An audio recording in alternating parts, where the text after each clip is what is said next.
Alright, here we go. Session 3 of Plucking Strings. So, you guys went to the Queendom of Aquamarina and you defeated the Kraken there. And after defeating the Kraken, you all celebrated in Wren's Kingdom, in Wren's Queendom rather. And all of you became honorary council members as well. And during the night of the celebration, you were approached by a few faction agents who were telling you their agendas of being there and also their interest in your party and what your party were up to. In particular, you learned from Joffrey Malcolm that the King shipping lanes business might be in cahoots with the devils who are trafficking celestial children and other entities as well. And now you're going to Baldur's Gate with your son, so Rebel Bishop for Rico Bishop, to sort things out and figure out what's the bottom of this, this whole conundrum with the kings. Yeah. So we're gonna start the session off with you guys just arriving in the portal of Baldur's Gate. So yeah, this is the point where you enter the city. The guards are, making sure that you don't have any contraband. And now you're going to figure out what you'll do from here, because you guys literally just got here. But I'm already aware that you have your accommodations planned, so we don't really need to roleplay that part out unless you want to. Oh, good. Mm-hmm. So we're at Rico's houses.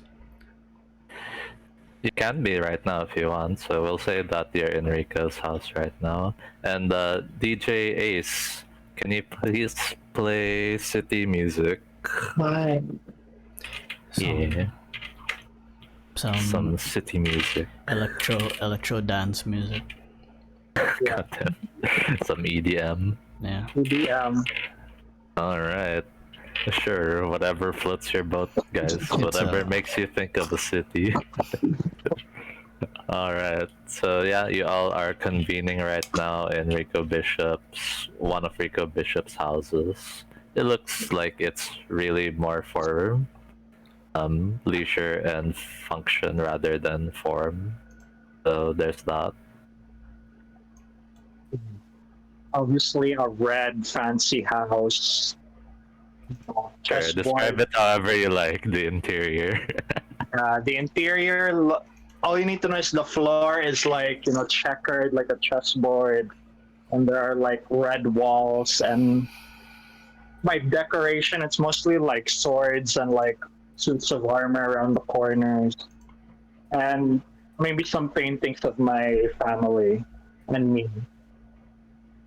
Yeah. Sure. Oh, someone just okay, now that's Fred Boat. Okay. Say hello to Fred Boat. Hi, Fred. What up, Hi, Fred? Fred Boat. What's up? Yo, FB. Strange, I can't hear Fred Boat. Hold on, I haven't. Okay. Your horses. Fred Boat, you're muted.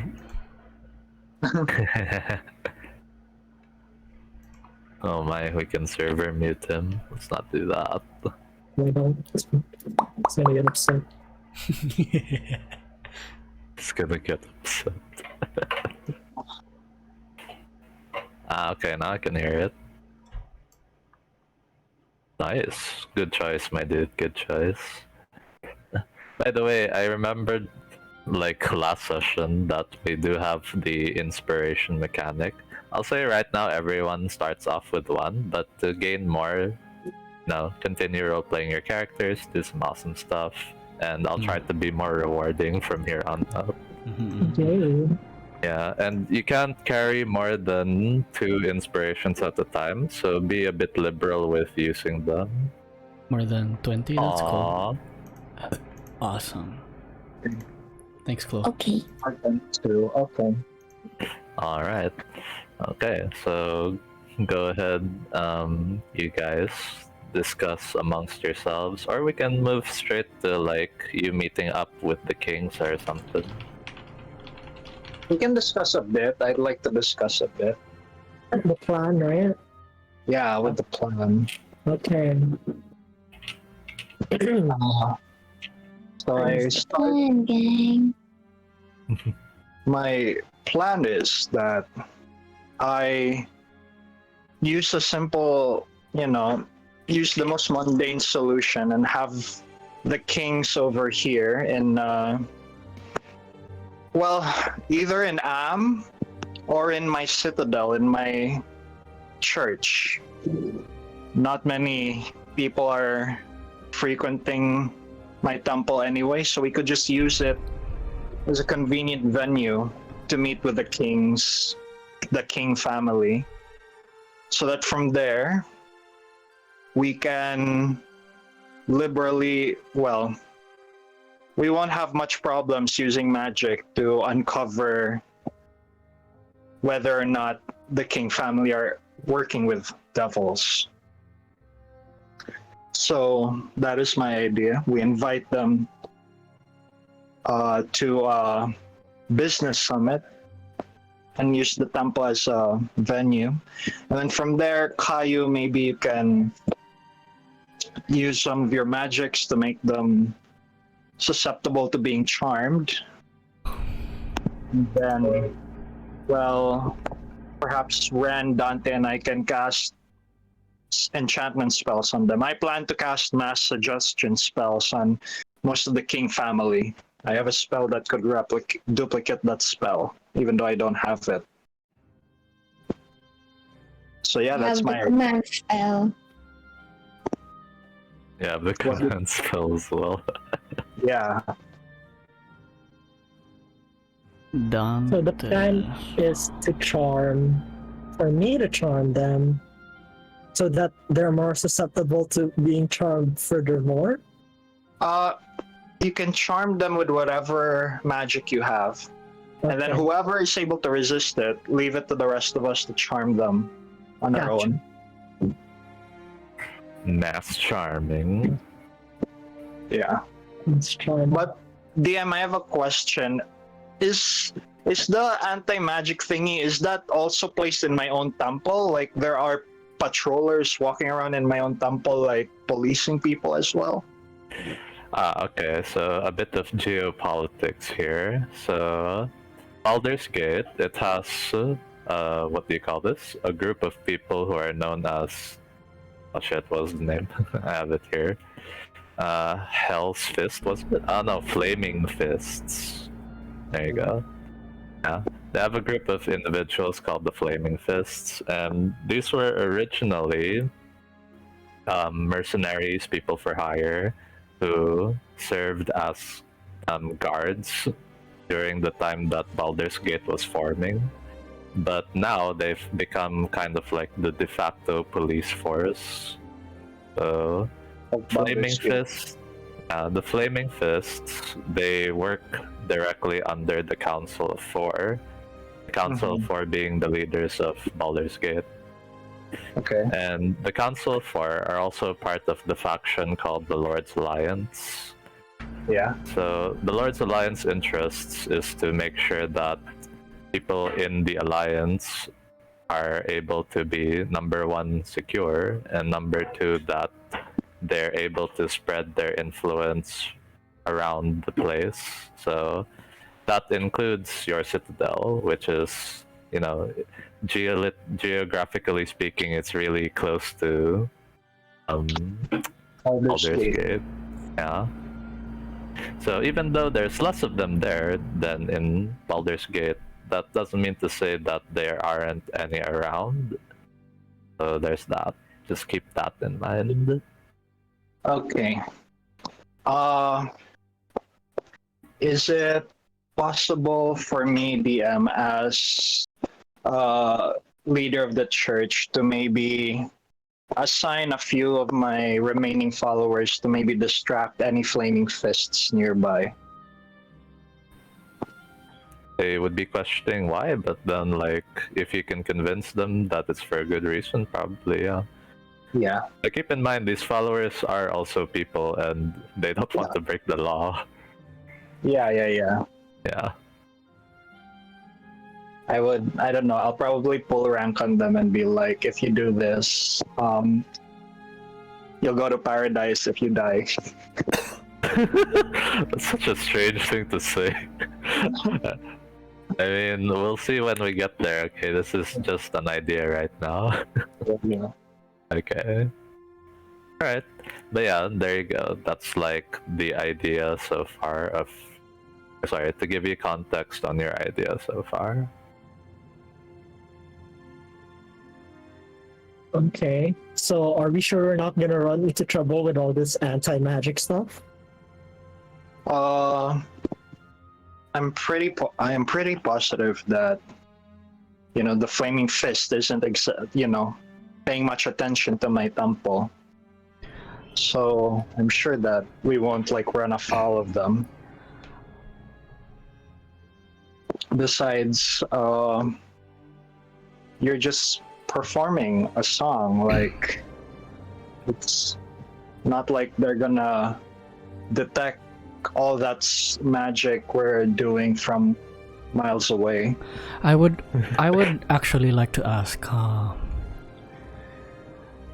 the plan is to attempt to charm them right away. We are not even going to attempt to ask them our questions without charming them first. Oh no,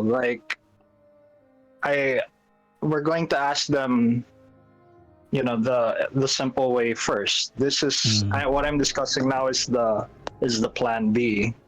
If they just keep if we could tell that they're being insincere with their answers. So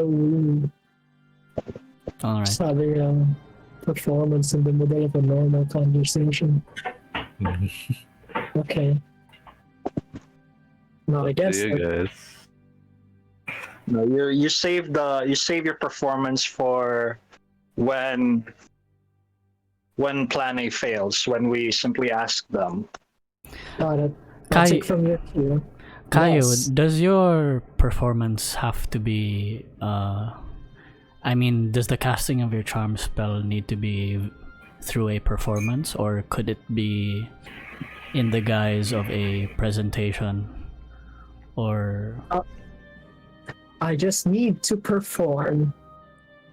Out of character, I just need to be watched and listened to while I perform. got Or it. a So it Watch doesn't even have to and be like listen. it doesn't have to be a song or a dance. It can be like Doesn't have to be a song or a dance. I could make a speech. yeah, it could be like Yeah. a TED talk. Could be technically a TED talk. Okay. There I think that fits better in this scenario. Yes, we could. Are you in a TED Talk? Wait. We could discuss these business people. How you use your fame to enhance your brand or something. I don't know. Yes, a marketing pitch. Yeah. Raffe, I should actually let you know this ahead of time because you've obviously spent some time with the King family. Yeah. You know that Robert Bishop? So Robert's the name of Rico, of Rebecca's father. I mean, Robert King. Robert King. Yeah, Robert King, rather. Sorry, my bad. Robert King is kind of like a no-nonsense kind of businessman. So Yes. yeah, just keep that in mind. You've noticed with your interactions with him that he's kind of straight to the point. Yeah, Yes. so Okay. so Yeah. no singing and dancing. Yeah. No, but he does enjoy like a performance if the goal is to enjoy the performance. So there's that. So this is kind of like, this is just like my sponsorship deals. So Yeah. I just have to sell myself to them. Yeah. Maybe, Hey. Smart, smart. maybe do a sample. And- Yeah. Okay, sure, Yeah. I've done this. And share some advice perhaps on how the other people present can emulate your how you sell yourself. Almost. Okay. Goes to chat GPT. Okay. Oh my god. Oh my god. Make me a TED Alright. talk. Ren, anything you want to say to your group mates, to your party mates? Okay, Ren. So he's typing. Go, go, go. I'm good with whatever. Okay. Her cloak just billowing in the wind. Just like, it's billowing to whoever is talking at each moment. So that's what's happening. I have a question, DM. Sure. Oh my god, this is like all of a sudden, but I just thought of it. What if I also ask for the help of the newly arc glitch Illithid? I mean, you could, but it might take him a while to get to you because he's got other things he's doing. That is true. Yeah. We could. Last time you talked to him, he was very focused on his research. Okay. The point is, I'll ask Dante something. Dante, do you have, by any chance, any spell that could keep us mentally connected, just so we can share information and operate, far off places without, having to stick together? Ooh, interesting. Let me check what All kind of- of spell that is. All of us, or One of us, please. I remember it. okay? So Dante has the spell telepathy, but so this you want this to be between him and Dante and Rico? Ideally with all of us, but if we don't have the... With all of us, it can be. Dante also has Rary's telepathic bond, Yeah, very. Oh yeah, let's use that. but it's only for an hour.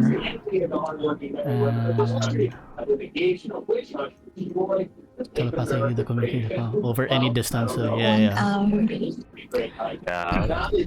So one of the other issues is that you're aware that divination magic is very policed in this region. So if you want to do that, you can, but you'll have to be discreet about it probably.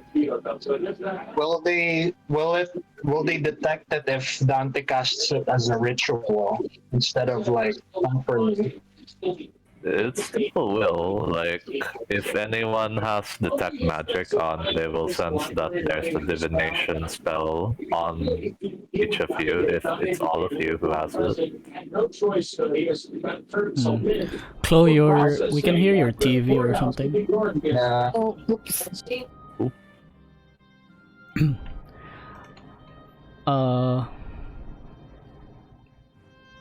I think we can do without it, actually, the telepathic bond, Okay. as long as Alright. we're in just to be safe. But question, DM. Hold on, you guys aren't in Am right now? You guys are in Baldur's Gate? Yeah, Yeah. we're using my temple as the place. Yeah. Another thing, DM, is I got the spell telepathy because Dante's intention would be to cast the spell at the end of the day, right before a long rest, and have his mind connected with Darfin, Ah, okay. just so they're always connected. Ah, I see. It's Okay, a 20. You Yeah, wanna it's a ask him? You wanna ask him something right now? not right now, but just to be always in loop with another Harper, especially the High Harper. That So- totally makes sense. Yeah, Okay. he would have reported the whole situation in Aquamarina, and with the whole meeting of other people representing the different factions also. I get it. And you would have been able to do the start thing in the beginning of the campaign, no? Because I think you had Ye- telepathy by then. Yeah. Okay, no worries. We can And- say that you definitely got to do that. Yeah, and he casts it at the end of the day, because it lasts 24 hours. So the next day he has an 8th level spell slot again, in case he needs to use it. But if he doesn't, he just casts telepathy again in before a long rest. That's a very smart idea. You can do that. Yep. Okay. So Darfin and you are connected telepathically. He can talk to you as well, right? Yes, sir. Okay, that's very good to know. Thanks for mentioning this ahead. Yeah. They can also share sensory information. So what he can see and hear, Dante can also. Yes, instant share words, images, sounds, and other sensory images. That's true. It's awesome. The way I like to imagine it now is Darfin does this to some other higher up too. Yeah. That's pretty neat. I like this way of using telepathy. It's actually one of the smartest ways of using that spell that I've seen so far. Awesome. You get an inspiration for that, dude. Shit. 2 inspiration. Hey. Thanks, Nice. thanks. How about I love this so much. Ren, you get an inspiration too. That's so ridiculous and so on character for you. That's actually not a bad idea. 'Cause Right? That's why. I think Dante would be interested too. So, yeah. If we're still doing downtime rules and shit, maybe like Ren and Dante start coming up with Hand signals. I told you guys I'm Sure. actually smart. Oh, No, yeah, because code words. it's pretty cool. There you go. Raffe, I also know you have the observant feat with Rico, so you can also use that to your advantage. I can.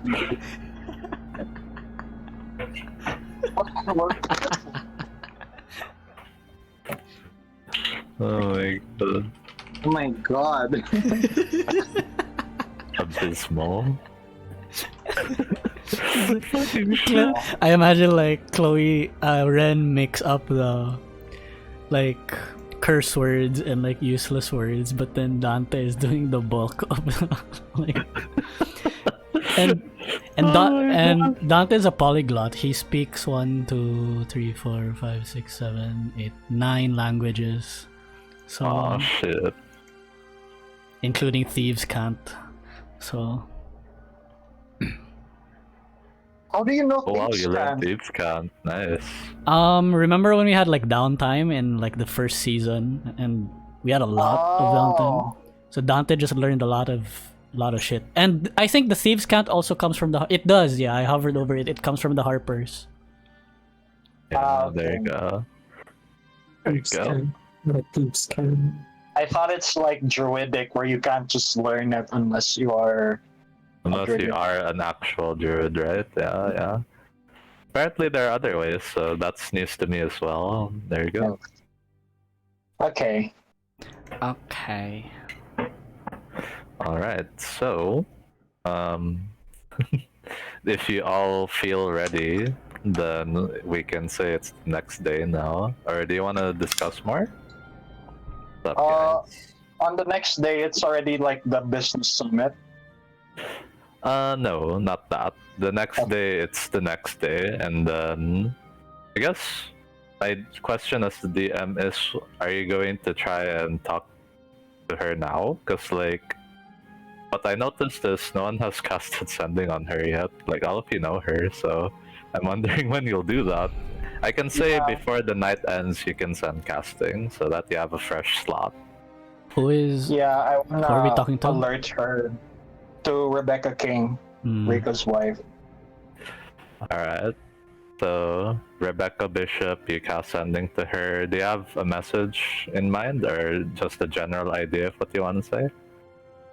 I will tell her that I'll take a sending spell with the Ring of Spell Storing and then cast it myself. I will tell her I am currently at the Citadel. Where is your location? wish to discuss something important tomorrow in person. Bye. Okay.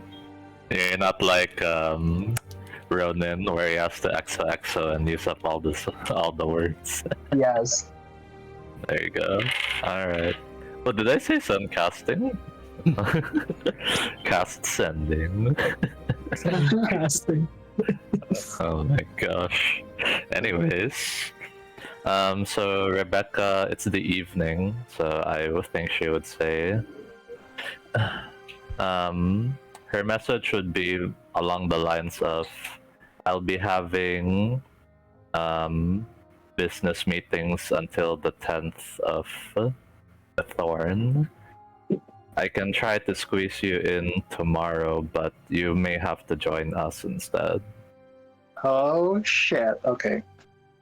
Yeah, I'll put that in the trackers, huh? So, business meetings until the 10th of Cathorn. Okay.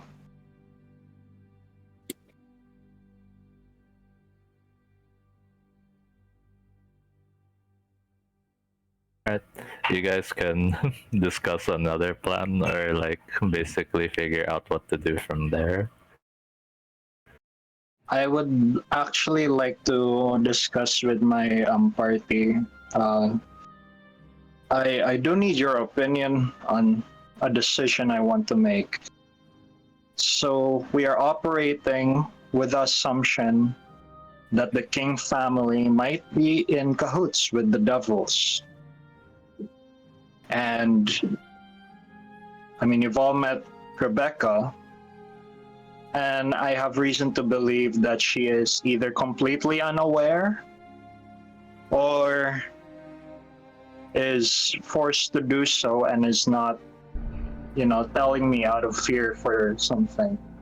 So, do you think it's wise if I am upfront with her on my intentions for this business summit, which is interrogating her family members and risking the good faith I have with my in-laws?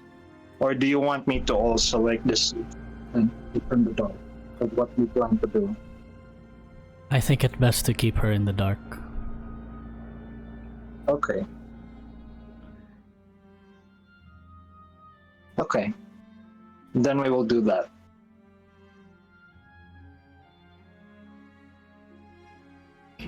And y'all, I could meet with her tomorrow. It's best you accompany me just in case. All of us? Yes, all of us. Very well. Okay. I think more or less that means everyone wants to go meet up with her tomorrow then. Where To be we clear, you'll be going to meet her where they are going to be having a business meeting with another business group, basically. So you're kind of squeezing yourselves in. Yeah. Yeah.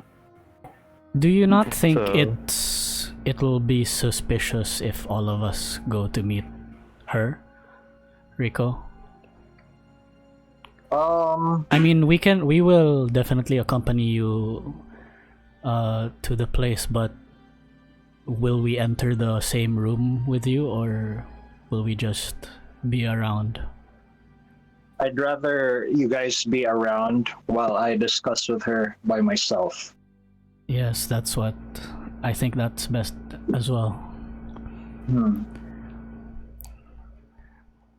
Oh, you guys are thinking so carefully about this. I'm so proud. So we're gonna do like a whole scout what's lookout thing where it's just Rico. Canvassing? It's just Rico entering, and then the rest of the party members are posted outside the building, at different angles. What's happening? Yeah. Very interesting. I just realized something. When telepathy is an evocation spell, no? So this is one of the spells that aren't outlawed entirely. Yeah, that's That's why, like when you said nga divination mo ang scary, I was wondering if telepathy was excluded. Smart. Okay, there you go. Yes, sir. Yeah, it kind of had to not be as well, otherwise people wouldn't be able to cast sending, so yeah, totally makes sense now. Go ahead. Alright, if you guys are done with discussion tonight in the 4th of Githorn, we'll move on now to the 5th of Githorn morning. Okay. Dope. Alright, today is the 5th of Githorn. You all decide to meet up with the King family and their business associate. I want to give a name to this merchant group that they're gonna meet up with. Let me see the Baldur's Gate wiki. We'll name him. The Cult of the Dragon Queen. Oh my god. Why would you say such a thing? The We'll Cult name of the him Wagon Albert. Queen. The Cult of the Wagon Queen. Oh no. Ooh, there's a mercantile guild known as the Merchants League. Let's say that's where you're going to be having the meeting. The Merchants League. Merchants It's like the Merchants League. Yeah. I can't find any notable merchant guilds, so...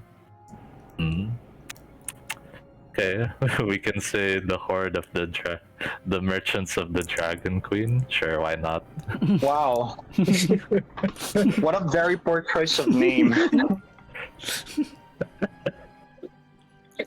Oh my gosh. They did that on purpose because any publicity is good publicity. No such thing as bad publicity. Especially bad publicity. And you know they're probably powerful because the Cult of the Dragon Queen has not like completely eradicated them yet. Oh my god, we're making up a merchant guild and the lore behind it already. Nice. Okay, so y'all are meeting up in the Merchants League. Yeah, the Merchants League Hall. We'll call it that.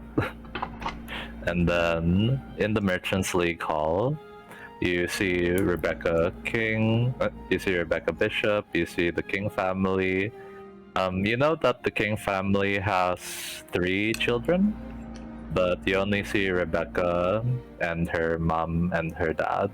So Serena King and also Robert King are there right now, and they're engaging with the Merchants of the Dragon Queen leaders. So yeah.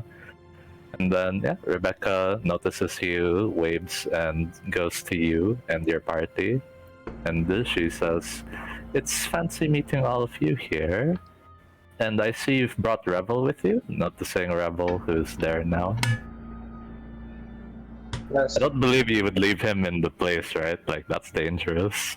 Yeah, I would keep him with me at all times at this point.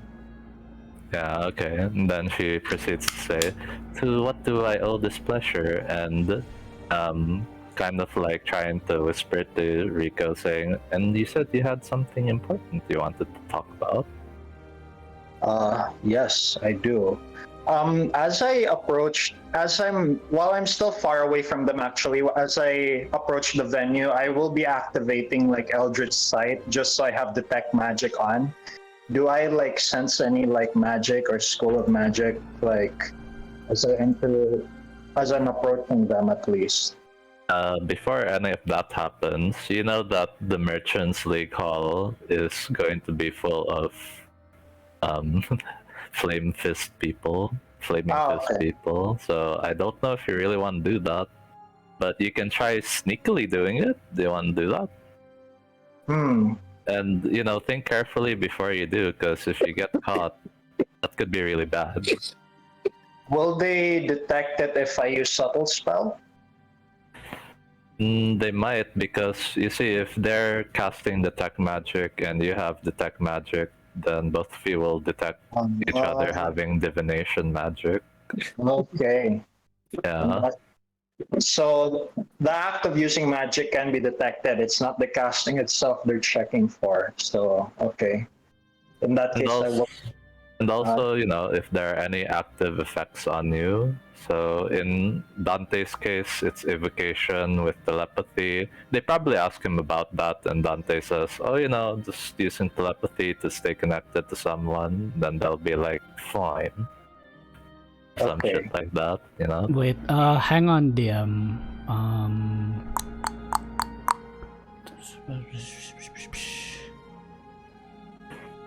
There's actually one wizard spell I know that could really help out here, but I don't know if Dante has it. I have it, but I don't know if you'll let me like retcon and prep it today because I didn't prep it today. Prep it today, no worries. Because I'm pretty sure this is something you would have thought about, knowing where you're heading. Yeah, it's non-detection. This is the spell you're talking about, right? You hide a target that you touch from divination magic. The target can be It's a one of willing creature. Is there a mass version of this, so multiple things can go on? Let me think. Non-detection. There's also another spell. Let me see if I can bring it up. But I think this is the spell that we don't have. It has like aura in the name. Oh, Mystic Aura? Mistal's Mystic Aura? Yeah, that's the one. Nistel's Mystic Aura. Where is? Ooh. Excuse me. Ooh, I would. Ah! Go. Basically, if you cast an illusion on Rico or on an object that you touch, and divination spells will reveal fake information about it. Yeah. So technically, I can be shielded if I cast detect magic. No Yeah, problem. so if you cast detect magic and make it appear like as though there's no magical aura on you, and that would be super helpful. Looking at non-detection, for the duration you are the target you touch from divination magic, the target can be a willing creature, can't be targeted by any divination magic or perceived through magical scrying sensors. But that would still be obvious because they will just detect nothing from me, right? Like, the absence of it is still like an indication. Or you could leave all of your magic items behind. That's also one thing you could do. Yeah. I don't know how comfortable you feel about that, but that's an option. The target may well creature. Why does he need to leave his magic items? Because if the magic items are on his person, I would assume that it also affects the things that he's carrying. You hide a target that you touch. The target can be a willing creature or a place or an object no larger than. It doesn't. Or wait, no, it doesn't say no. man. Oh. Never mind. Okay, I think you can do it then, Raffe. Like anything casted on you that's like a buff or something, they won't be able to detect it. Okay, do you want Dante to cast non-detection on Rico, or is there a better person to cast this on, like Kayou? right now, I think cast it on Rico because he's the one doing most of the interactions. But later in the business summit, I think it's best to cast it on Kayou. Okay, it lasts 8 hours. Okay. You'll have to find a quiet place where no one can see you waving your arms around and stuff.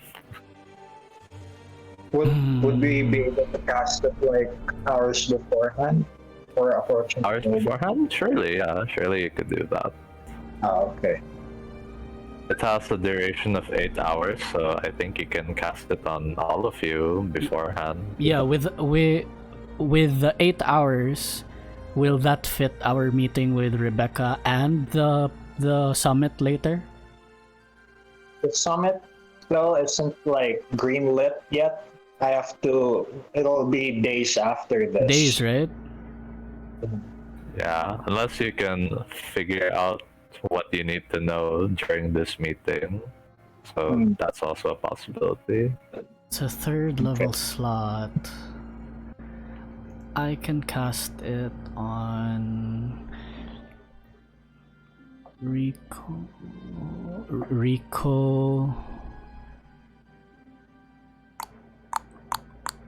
I think just Rico's fine for the Rebecca Karen situation, no? Rebecca Karen. Rebecca. You said Sorry. Karen. Rebecca. Oh my god. Rebecca. That was a Freudian slip, my dude. Yeah.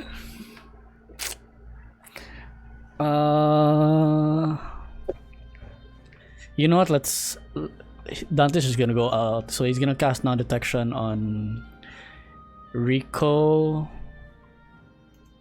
You know what? On everyone, including himself. So that's three third level slots, and he has to upcast it once.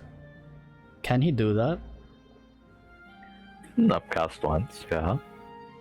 So, 1, 2, 3, and then. Sorry, 1, Oh, 2, 3. Wayne, What's up? Then I think. What does the spell do? Yeah, I can't. I have the ring. I have my artifact. What's your I artifact? can't be detected by magical scrying sensors or divination magic. Oh, no, that's right. So no Yeah, need na that- for Dante to do that to Wren. Yeah. Yes, Okay, so I'm it's just hold on. invisible. Can we check the ring of what do you call that? Mind shielding? I don't know if divination was included. Ring of mind shielding. yeah. I don't. It's the I don't think it's that powerful. artifact. We'll It's see. my artifact. Ring of mind shielding. Does it Hello? say divination It's- anywhere? No, it it's- doesn't. It's the artifact though, not the It's ring of my mind shielding. artifact. No, I'm talking about Dante's ring of mind shielding. Okay. No, doesn't say anything about divination magic. Okay, Oh, so you do have to cast non-detection then. Yeah. So for just the three of us and excluding Wren. There you go. So I have used up all my third level slots and still have all my fourth. Yeah, Dope. Lolly Force. Dope. Yeah. Unfortunately, if you prepared it beforehand, you could have casted it on the Ring of Spell Storing, but it's okay. That's okay. Yeah. Chloe, who would have thought that that one feature you have on your ring is going to help you out in the very next session? Perfect. Okay. Mora na imong artifact claw. So it's like a leveled up version of like the Ring of Mind shielding or something. Oh no, it's Oh, it got has other things. other features. Ah, okay. Got other Dope. things. Dope. We'll see them dope. eventually. Eventually. Awesome. Okay, so we're Awesome all toes. non-detect. We're all magic ninjas. Okay, so we're gonna redo that again. So all of that happened over there, and basically nothing out of the ordinary. The flaming fists have no reason to believe anything's wrong. Okay. So yeah, using Eldritch Sight, apart from the flaming fists running around, is there any magic that's being targeted specifically on the King family? Any magic being specifically targeted on them? Yeah, like are they charmed perhaps? Is the School of Enchantment spell like placed on them or something? My assumption is Rico is thinking like the King family are involved. Maybe they're like charmed or something by the fate.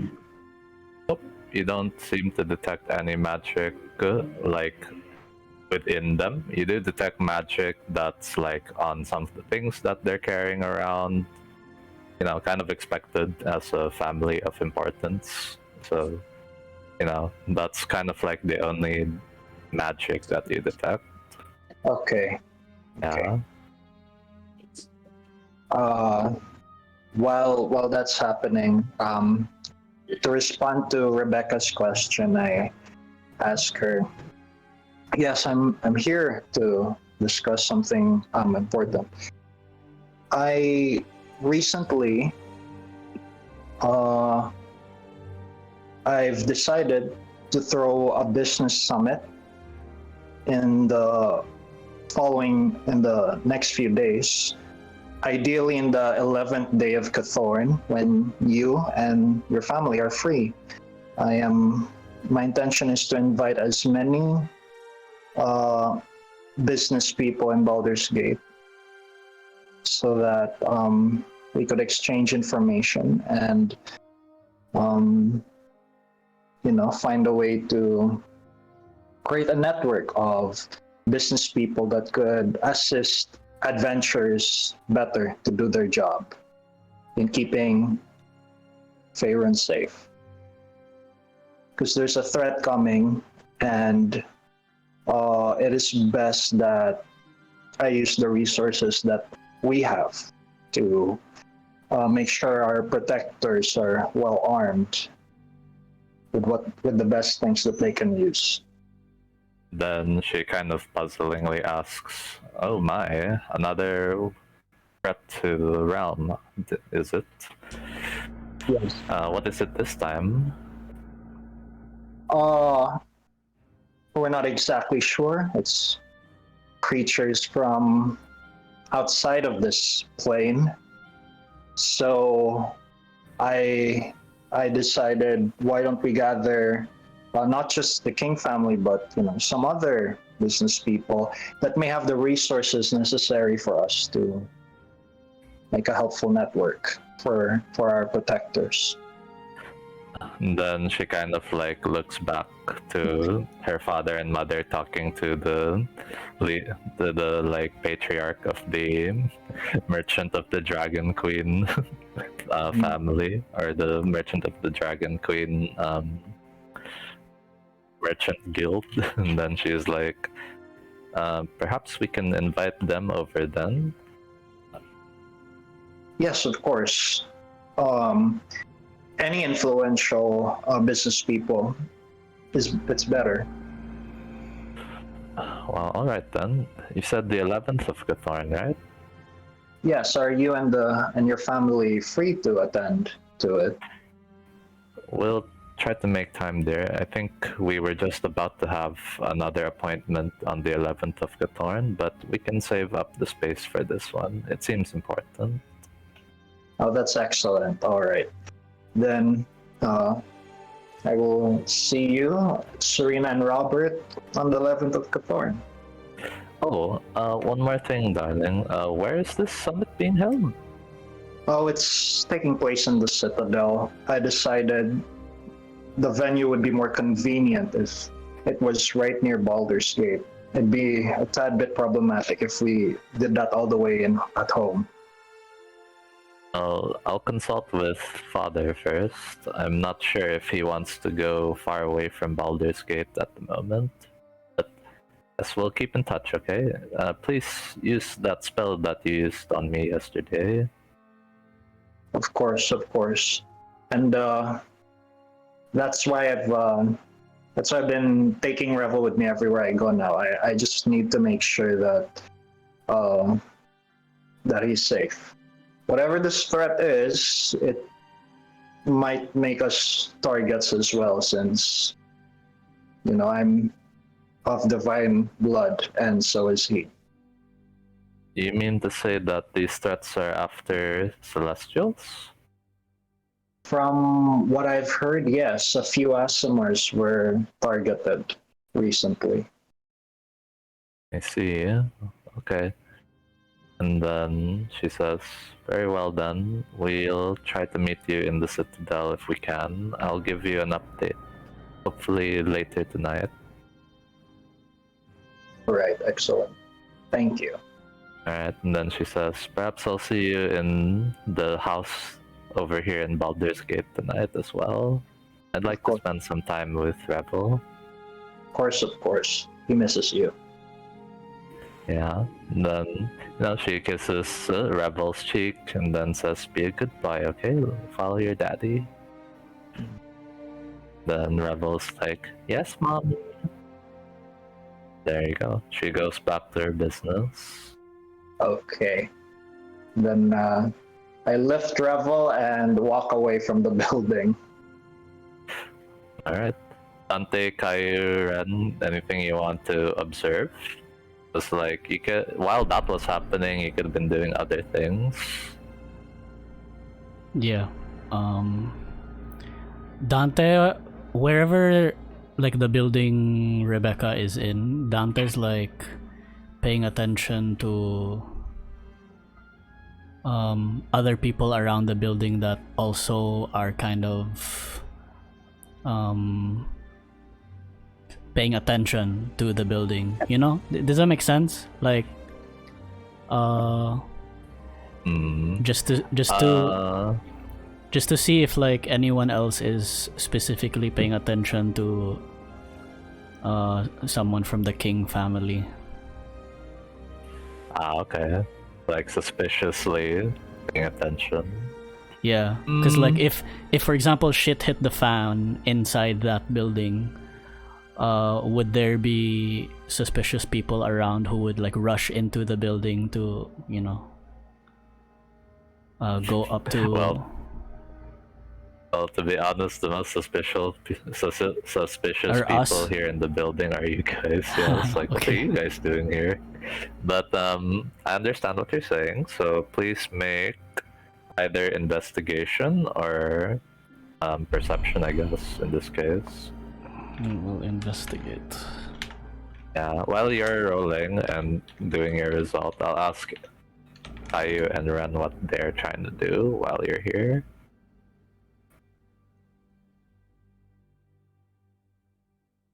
What is here? We're meeting with Rebecca and then there's like Yeah. So you're in a guild hall of sorts for merchants, and this isn't where you guys want to meet up and talk about what you want to talk about with the King family. This is where you're kind of like just meeting up so that you can set up your meeting. Because right now they're having a business meeting with, you know, another merchant guild. But this is an opportunity for you to kind of like learn something or glean something while you're here, while Rico was talking to Rebecca. So maybe you want to talk to a merchant or, you know, just snoop around, something like that. Kayou would be thinking of what to say for the sponsorship proposal. That's what she'd be doing. So Okay. she's taking the sponsorship proposal very seriously. Okay, that's a smart idea. With that, I think you can make a investigation persuasion roll, because I think you would be doing this by talking to people and, you know, trying to figure out what's the best thing to say to them. Right, investigation. Kayou is stupid, so see how this works. Oh no, in place of your intelligence, you'd be using your charisma score. Oh, okay. That's good because I rolled the natural one. I guess I'll just take that. Fuck, that's terrible. Okay, I piece of charisma, so it's a 6. Because I already rolled, so Plus it'd be 5. bad if I. That's so bad. Yeah, you can't really clean much out of that. That's so sad. It's an investigation, right? Not a persuasion. It's investigation, and and you're persuasion. using charisma for that. Sorry. Ah, okay. I think I said investigation, persuasion. Just like, nope. Sorry, I mean investigation, charisma check. Ah, okay. Yeah, no. I rolled the nat 1. Yeah. Still sucks, man. Sorry, That's you don't true. really I have clean. inspiration. I'll use my inspiration. How inspiration works is you have to call it before the roll. Oh, okay. Yeah. Okay. I guess I'm not Give inspired. yourself advantage. Yeah, to give yourself advantage. It's okay. You're saving it up for another time. Alright. Alright. So you didn't really get much out of that. I can say you know what not to do, Siguro. So if ever you say something, I'll tell you that's not something you want to do. That'll work. Right. Okay. Chloe, what would Wren be doing?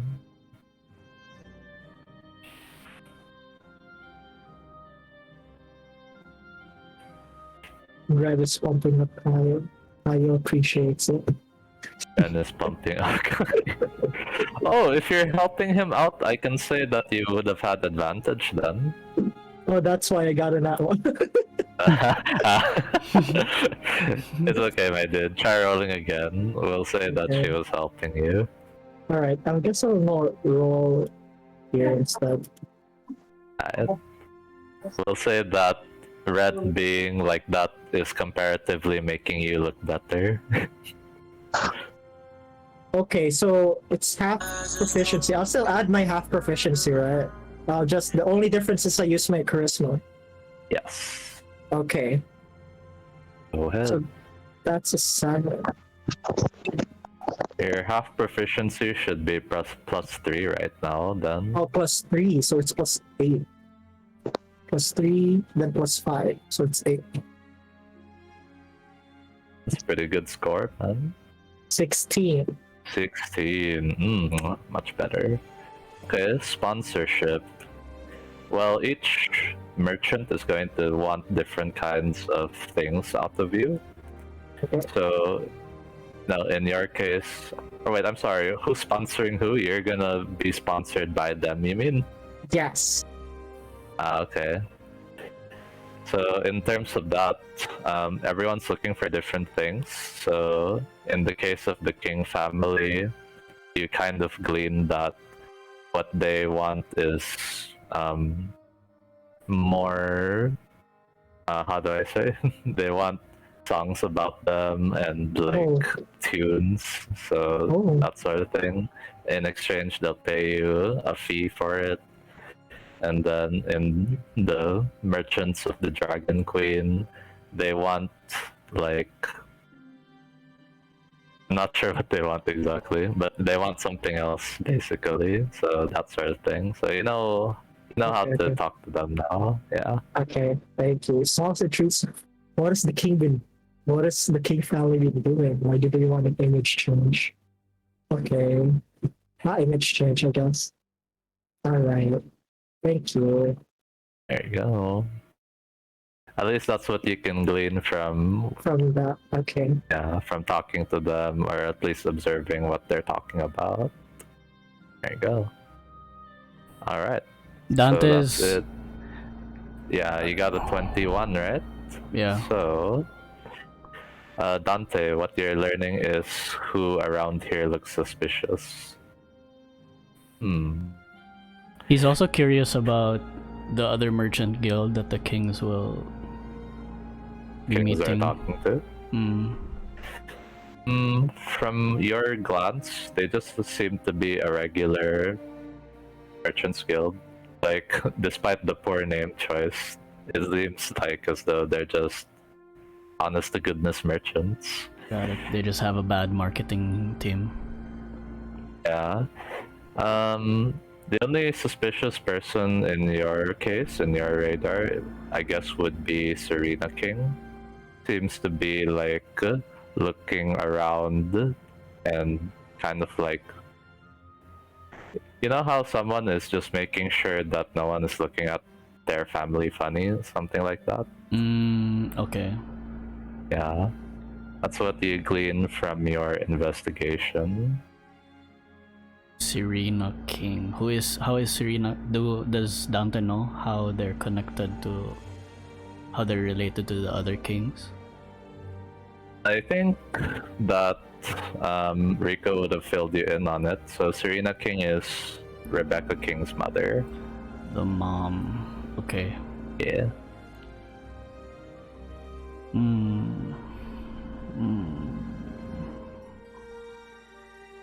Okay, I want to dig deeper, but It would be considered rude because they're talking to the merchants of the Dragon Queen right now. yeah. Is there a bathroom? Yeah, definitely. So That someone is- has to take a loo, right? So you can go there. Dante's gonna go to the bathroom. He's gonna check if it's safe to cast a spell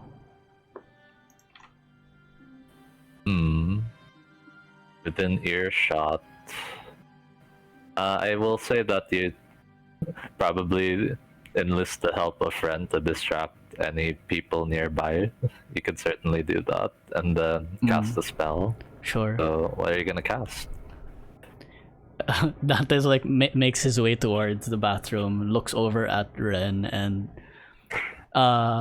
does like the sign language that they've tried to they're trying to be Yes! practicing, but then you know, like it there's like some it's lost in translation at first, but then eventually Perfect. eventually Oh it my does go through. So Dante's gonna go into the bathroom, but he still peeks outside of the door to check if Wren has like got his message and like starting to distract people or whatever. Yeah, you have an opportunity to cast one spell right at this moment. He's gonna cast True Seeing. True Seeing. Okay. Alright. They Yes, cast True sir. Seeing. Dante is Dante casting casting True True Seeing Seeing. right now. Oh, So, True Seeing. Ren makes a big distraction. Like, hey guys, what's up? It's the weather's so great today, and so like, what's going on here? Hey, you're looking good today. Hey. I know Ren would have the presence of mind to say that to Flaming Fist and not the nobles, so sure he could say that. Then it's like this one kind of reciprocates because he's so bored of being in gardens. Like, wow, you sound so cool. Where you from, girl? Stuff like that. Oh, I am from the distant seas. I Sure paved look the like you're way. from sea. Shh, I'm not done. I paved the way. And then I start telling like pirate stories and stuff. Then they're like, wow, that's so rad. And come here next time. I'd like to hear more pirate stories. Then I guess that's the end of that interaction. Yes. There you go. Alright. Okay, so you have True Seeing on. Let's read up the spell. Gives the willing creature you touch the ability to see things as they actually are. For the duration, the creature has True Sight, notices secret doors hidden by magic, and can see into the ethereal plane. Okay. It's all good stuff. All good stuff. That's for an hour too. Yes, Excellent. sir. Okay. Alright, so you exit, and what are you trying to discern with True Seeing? Like, are you going back to the kings? Yeah, he's gonna go back to the kings, and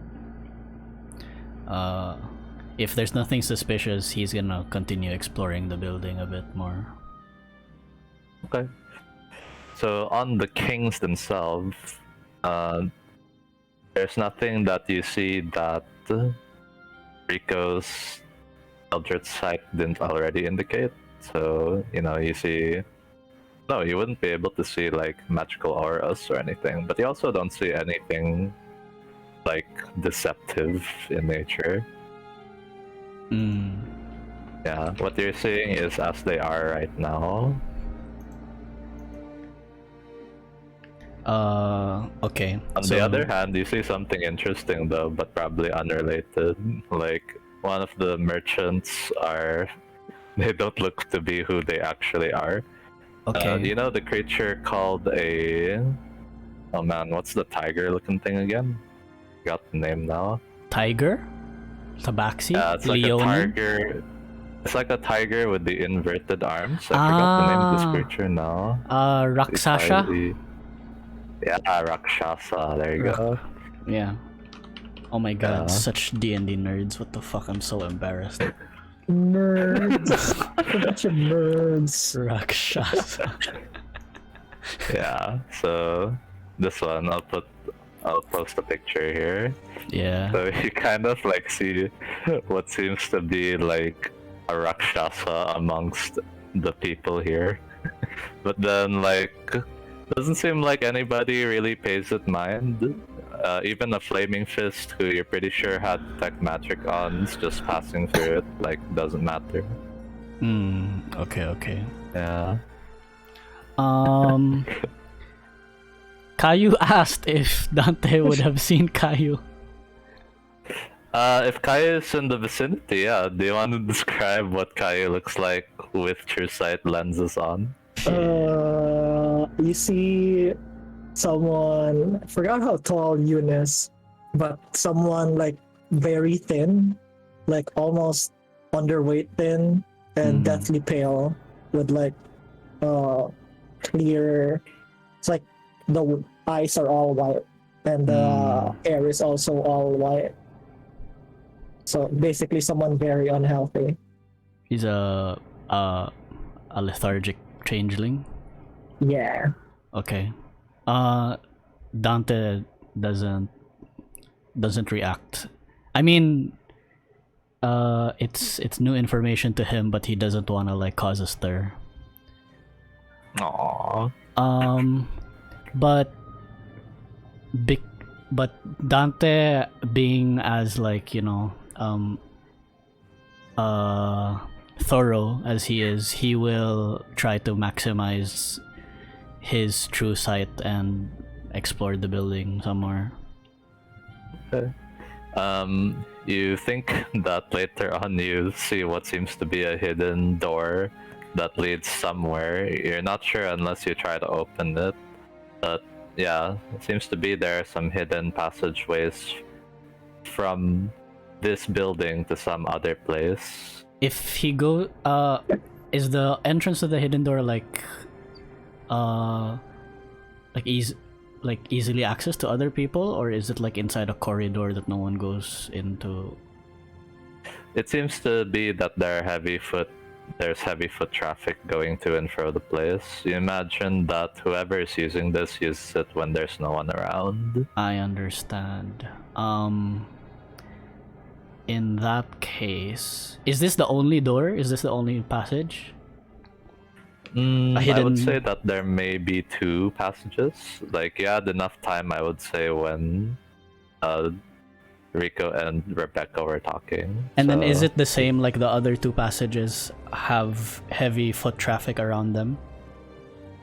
One has heavy foot. Sorry, there are two total. So the one that you saw just now. Okay. And then the other one seems to be a little more subtle, but it's still possible that people will enter that room. In that case, Dante is going to go back to the bathroom and do like the hand sign again to Wren to like make another distraction. Got it. And you can try this time making a distraction with disadvantage, because like the second time is kind of not the charm. So you sure you want to do that?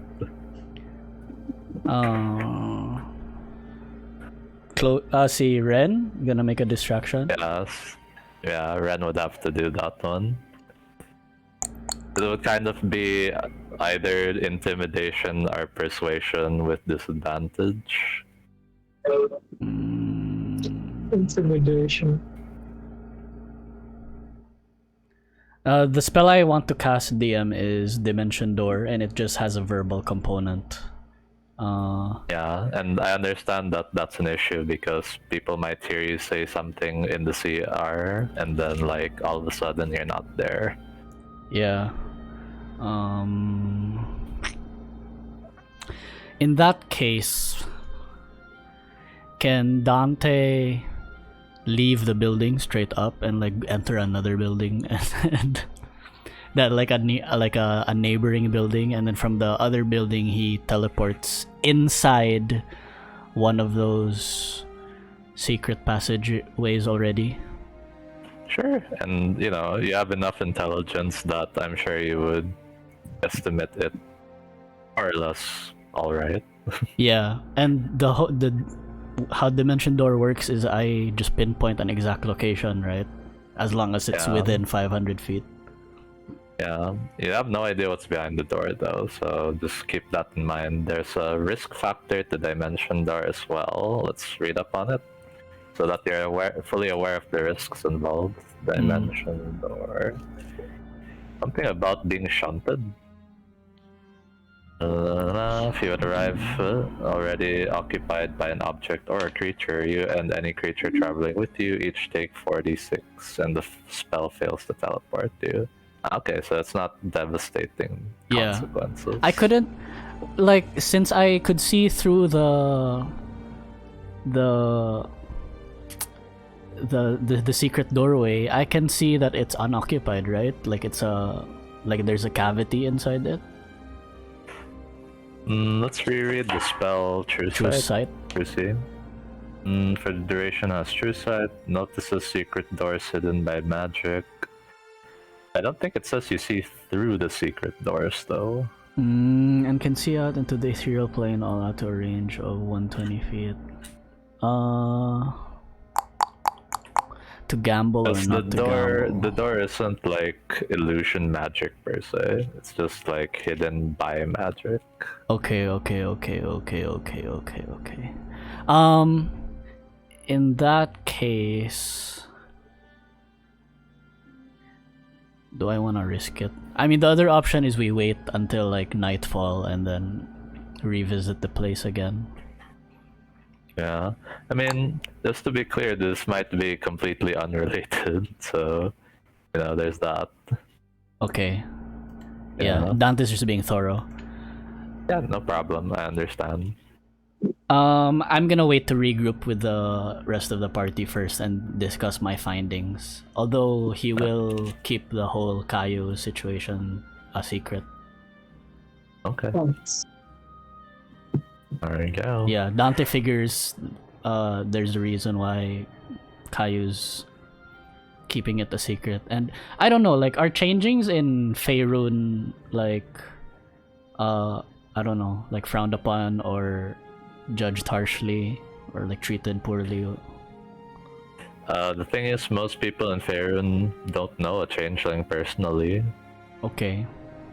Would Dante know? This is the first changeling you've ever met. First changeling he's ever met, but has he read on them? The closest thing you've read to a changeling is a doppelganger. Doppelgangers and like shape, like he knows that there are spells and like creatures that have the ability to shape change, right? Yeah. And it can also be polymorph or whatever. So yeah. So, it's kind of jarring for you to see two different shape changers on the same day in the same mission. So, one of them being your allies on top of it. So, it's like, yeah, you're not sure what to feel. Yeah. Eventually, Dante will want to confront Kayou about that, but right now he's just focused on the mission. Okay. No worries there. That's all reasonable. Okay. So I think you'll wait to regroup with everyone. Kayou, Wren, and Rico. The timing, Raffe, we're about to be done with this part of the adventure. Okay. So all of you reconvene afterwards. You're back in the house. I guess you'll wait until evening, and Rebecca is in the house visiting, saying hi to Revel. I don't know if you want to take this opportunity to talk to her now. Like, she's in the house alone. The family seems to be elsewhere right now. I would ask Dante, do you think it's wise if we question her right now? Or do you want to wait until the business summit? If she's... Are we in con? She... We're back in Baldur's Gate, or... We're back in one of Rico's houses. Yeah, like, is it safe to cast magic here, or... As long as you check around if there are no flaming fists in your area at that time. So there are some time periods where you may be able to sneakily cast a spell, but you're still taking a risk. If Dante casts like Mordenkainen's magnificent mansion inside this house and we all go into the extra dimensional space, are we safer inside that space? Yeah, would we still You be would be, yeah. noticed? Okay. You would be Uh, safer in there. You would be safer in there. Like, as far as most flaming fists are concerned, they don't see a 7th level spell like that every day. So I think most of them aren't familiar with that So- specific spell. Dante's gonna Okay. do that. In between the time we left the meeting with Rebecca and like now that it's evening, so there's like a there's like a Yeah. there's a house inside his house, inside Rico's house now. Yeah, and they also have another 7th level spell slot, I'm guessing. Other? Because he could have casted this the previous night, you know what I mean? Yeah, I could have, but it's okay. Like, I okay. didn't think we'd stay here. That's true. Okay. Then no worries. You may not need your 7th level spell slot right now, Mansad, because you might be taking a long rest. I don't know. Yeah. Will depend. Alright. So you guys are in the mansion right now, and you have nothing to worry about. You're in home turf. Roll initiative. So Perfect. Rebecca arrives at the Rico's house, and but then Rico asks if we should talk to her tonight, right? Dante's gonna say Yes. that he thinks it is a good idea, but it would be better if we spoke in Casamaro. Yes, of course. How do we go with this? If we're operating on the assumption that she's also working with her family in this, you want us to be upfront with the question? Like, do we just ask her directly? Or what do you think? With Rebecca is oh my god, I'm so worried because like Rebecca and Rico have I mean, like, what if Rebecca's in on it and then I don't know what Rico's gonna do. Like, is Rico gonna protect his wife from, or Only one way to find out, like man. Rico's gonna switch sides all of a sudden? Shit. But definitely Dante wants to make sure that Rebecca is not telepathically communicating with anybody else when we have a conversation with her, when we start having a conversation with her, I mean. I can use detect magic naman said to sense. I can spam that as much times as I want. It's a warlock invocation. Could Yeah, definitely do that. but like, if we can cast non-detection on ourselves, that it's Yeah. possible that like Rebecca could, or someone else could have casted non-detection on her too. This is just the mind of like Dante. Yeah, the mind of Wayne and Dante. Yeah. No worries, my dude. Voila, knew like you'd we're be at a thinking this stalemate way. here. We're at a stalemate here. We just have to make a move then. Let me see if Dante has another solution. Okay, like if other spells that he can cast. What did you have your 9th level spell, Nana? Nope. Not yet. I need Oh. level 20 pa. I have mine already and I took wish, so I can duplicate any like spell that is like as long as it's level 8 and below. One of those spells that prevent telepathic communication from, like if it's an area. I vaguely remember there's a spell like that. Like, Is it called Hollow? Let's check. Spell. is it hollow? Hollow. There's Hallow. the Temple of the Gods. Let me just double check that. Or was it like some kind of sanctuary of the Yeah. grove or whatever? Mordenkainen's something.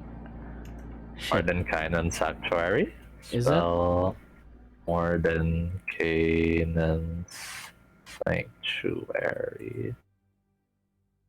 Private Sanctum. Sanctum. That one. Well, Barrier warded. sound can't pass through. Barrier sensors created can't be targeted Oh, by yeah. divination. Nothing can teleport into. Planar travel is blocked.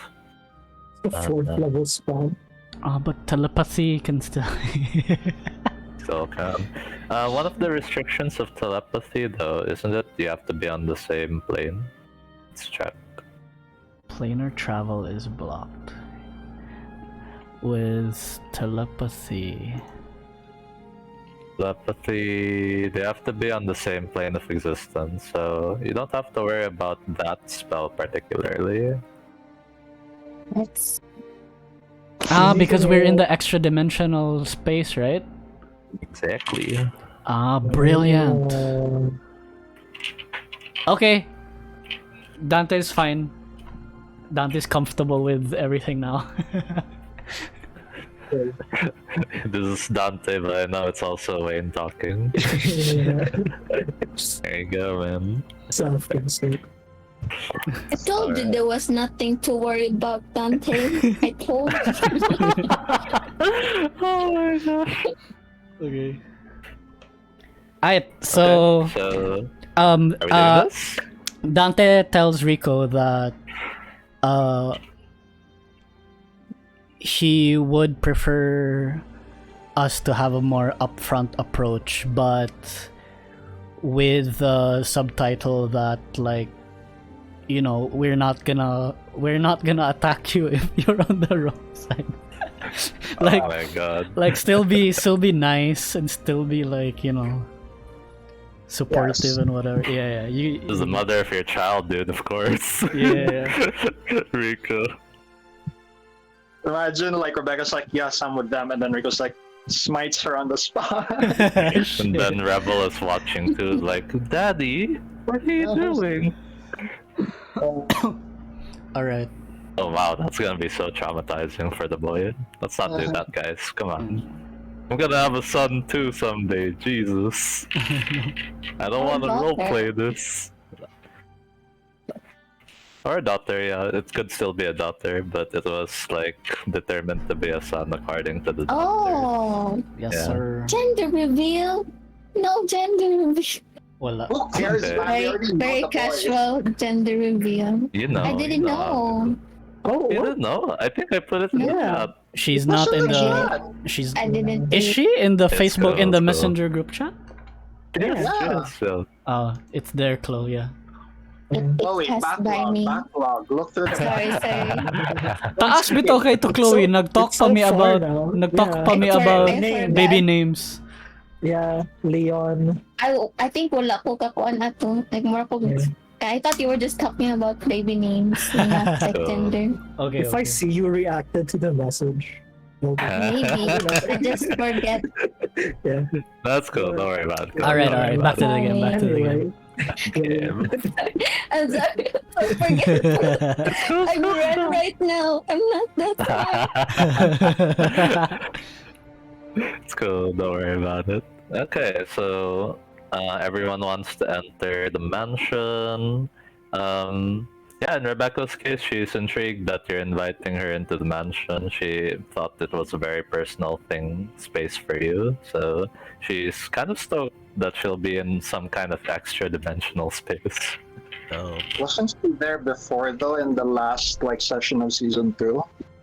No, it she was just not. you and Arturo Maro, and yeah, that's it. The Like party. Arturo Maro and the rest of you guys. Oh, okay. Yeah. That's what I remember, at least. If I'm misremembering that, then I apologize. But that's Okay. what I recall. Misremember. Anyways, so you're in Dante's... in Maro Manor right now. Can you send a photo for everyone else to see my dude? Sure, fam. Thanks. And feel free to describe it as well. I saw how much detail you put into it, so... Yeah. you take Actually, the can I floor just if like, you'd like. put an owlbear link? Oh, an owlbear? Okay. Owlbear. Shit, you'll be spoiled. I have some maps in here, but it's No, no, okay. no. I can open it. I'll be the one with the link. I Ah. mean, yeah. Okay. Perfect. There. Oh. Yeah, I'm just forgetful, Ace. Okay, don't rub it in my face. Oh my god. Had to be done. Okay, I'm satisfied. The evidence is there. This group keeps receipts, you know. Shit. Report message. Alright, so go ahead and describe your manner to the people who never heard it the first time around. Okay, so Balay Maro looks like a old school Filipino house slash like during the Spanish era occupation where the ground floor is made out of concrete and then the top floor is made out of wood, and yeah, that's pretty much it. It's a mix of like wood and concrete and like marble floor and whatever.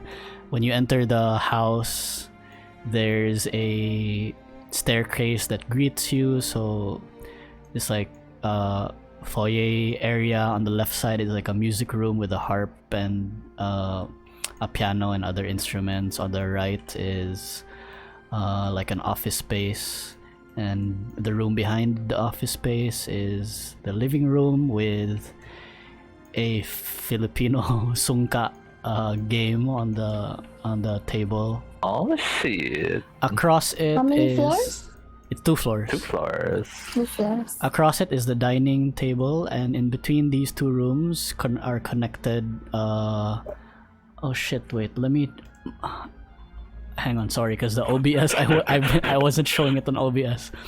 And then there's a Ooh. kitchen in the back with where they prepare the meals. On the back left is where they cook, and there's a maid's quarters there. Upstairs there's like a, what is this? What is this called? Like the, I forget. Landing pod. Mezzanine? Like you can look down into the foyer and like anyway. Yeah. It's like an indoor Balcony. indoor terrace. Okay. No. But like Like when you mezzanine. arrive at the second floor, you're greeted by A bannering. a big door, and there's like a library Okay. in like behind this room where we also have like weapons and like other magical artifacts and shit. But the ones that are inside this are just replicas because it's all an illusion, right? And then Yeah. these are the rooms, and Dante's room, or like his room when he was a child at least, is the one over here. And yeah, that's Balay Maro. There's even a balcony out here. Nice. Yeah. Alright.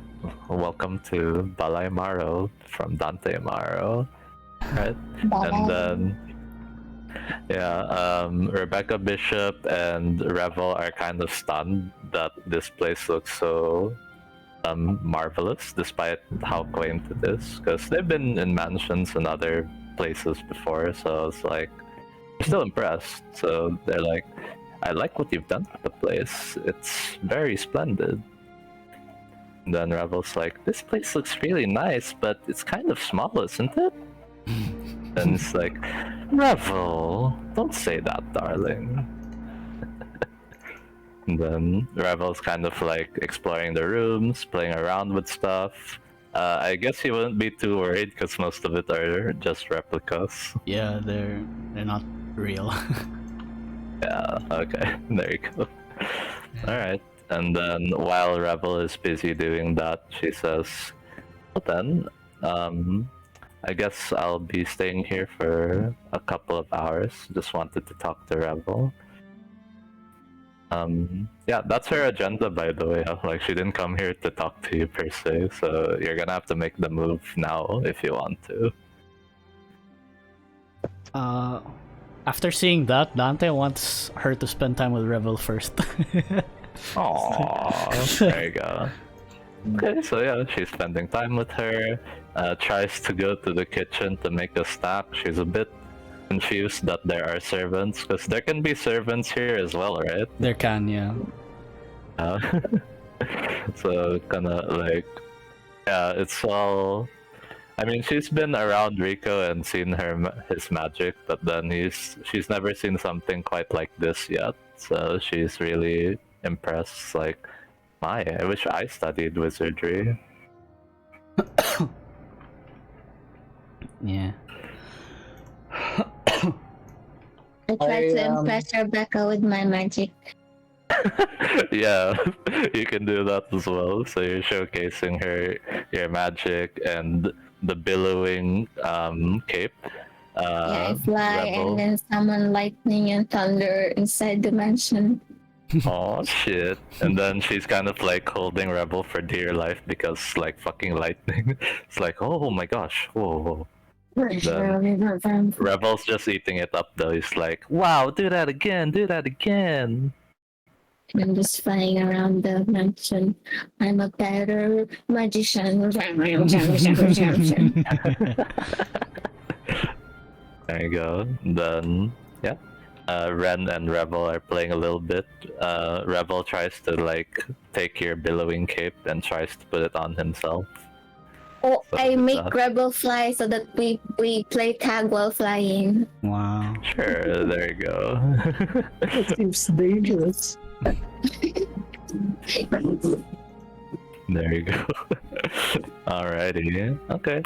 So yeah, there you go. They're enjoying their time, and whenever you're ready, my dudes, you can go ahead and start the conversation. I want to put a token for her because, well, you know, now we're in Owlbear, so let's see if I can find a woman here. The closest thing I have to a woman is Tanya, so sorry for that, my dude. Or maybe I'll just put Fiona's token na lang. But Fiona, not Tanya. I killed her. True. Oh. Wait a minute. Where did Rico go? Oh, where did I go? Sorry, I don't know, man. I changed them up. Okay. Just There's also like some stuff here for some reason. yeah, these are my other Dante tokens. The Dante clones. The Dante clones. Alrighty. Okay, so I guess you might want to talk to her in the living room. She might be taking a break from all fun and the work that needed to be done within the day. And then yeah, she's kind of like saying, it's good to be here. I actually really enjoy it here. I'm glad you got some time to enjoy. It must be exhausting spending all that time in Baldur's Gate. Well, and you would probably know this as well, but they spent a lot of their time here, like the King family. So she's kind of saying with that context, well, it's good to be back home, you know, but yes, it is the home I was from, not the home that I built, so... Yes. Well, childhood is a nice thing, I suppose. And looking at Revel playing around, then it's like, sometimes it's good to be around where I can remember that. Yeah. It's really important that Revel grows up in safe. It's like the both of us did. Which is why Sorry, can you repeat that? It's like the both of us.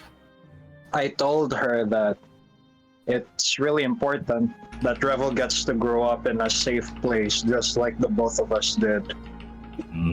Okay.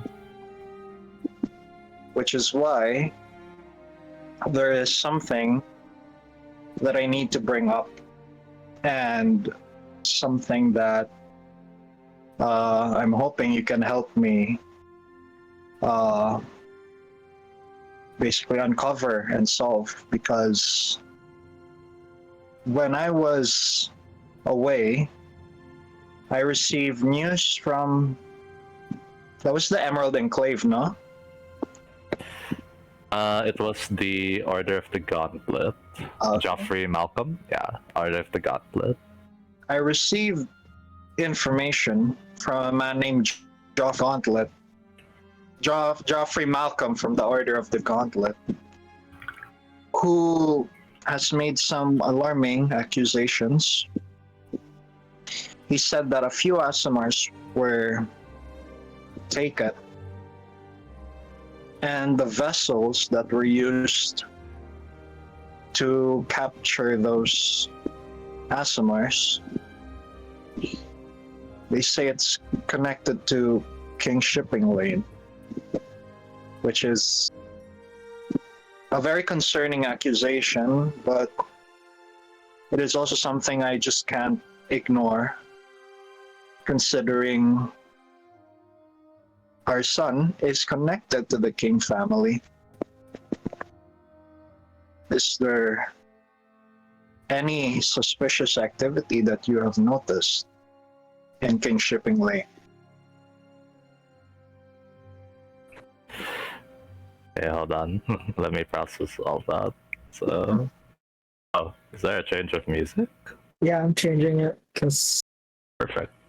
development. When he reveals, it's like dun dun dun. Exactly, man. Yeah, okay, so with that in mind, her smile kind of fades away, and then she kind of like darts her eyes in the direction of where she last saw Rebel, and like she's trying to keep a hushed tone, saying, "Can we discuss this further away from our son? I suppose there was no way to hide this from me forever." Of course. I tell Ren, could you please like play with Revel for a bit longer? Okay, let's go, Rebel. And then we go fly. We just make a mess out of the mansion.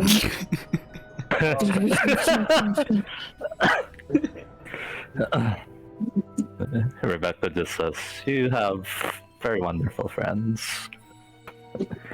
So yeah, she leads you to the upstairs, trying to, go as far away from earshot from Rebel as possible. Okay. Do you want to go alone, Rico, or what's the plan here? I Because want. Rebecca would be requesting that it's just you and her. Okay. When she tells me this, I'll tell like, I can let you have some privacy, but understand that if I think letting them know what I learn protects Revel, then I will share it with them. And then she doesn't say anything, just going up. Okay. Yeah. I follow. Alright. So now you're at the second floor. I guess the most appropriate place to go would be the balcony. Oh wow. So she goes there. Okay. Yeah. Drama. So it's the trauma. Alright. I hope you're prepared, Raffe. Here we go. So she says, she's kind of like trying to find the words. She's looking at you and then looking in the distance. She says, "Yes, it is true that that ship belonged to the King Shipping Lanes." So that's how she's starting this conversation. Mhm. And then she says, and there's nothing that we can do to stop that from happening, my dear. I hoped that you would never have to know about the King family and their connections, but I'm hoping that you won't do anything about it. And then, What do you mean?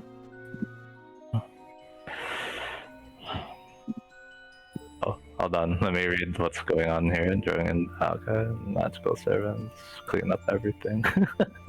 Okay, guys. Anyways, going back. So, she's saying,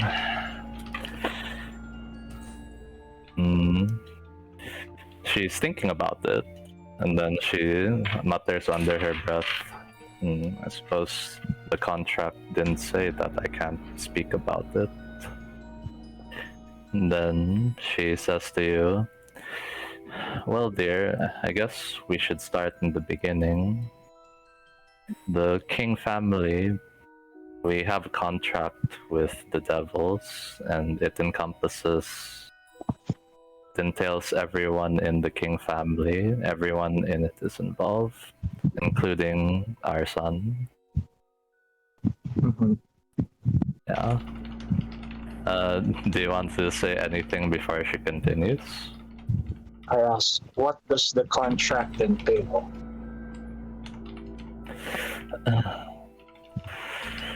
And then she kind of like produces a document of the contract. So apparently she can summon that whenever. So now you know that one. And then she, she pulls it up and reads it next to you so that you can also read it for yourself. And then first thing you note is that the people who signed were Robert King, Serena King, and a person or a devil perhaps whose name is Burgundy. Okay, So let me write down the name there. where's gonna be? This is Lorna. Mysterious other contract signer, Burgundy. There you go. Alright. So this seems to be a contract between Burgundy and the patriarch and matriarch of the King family.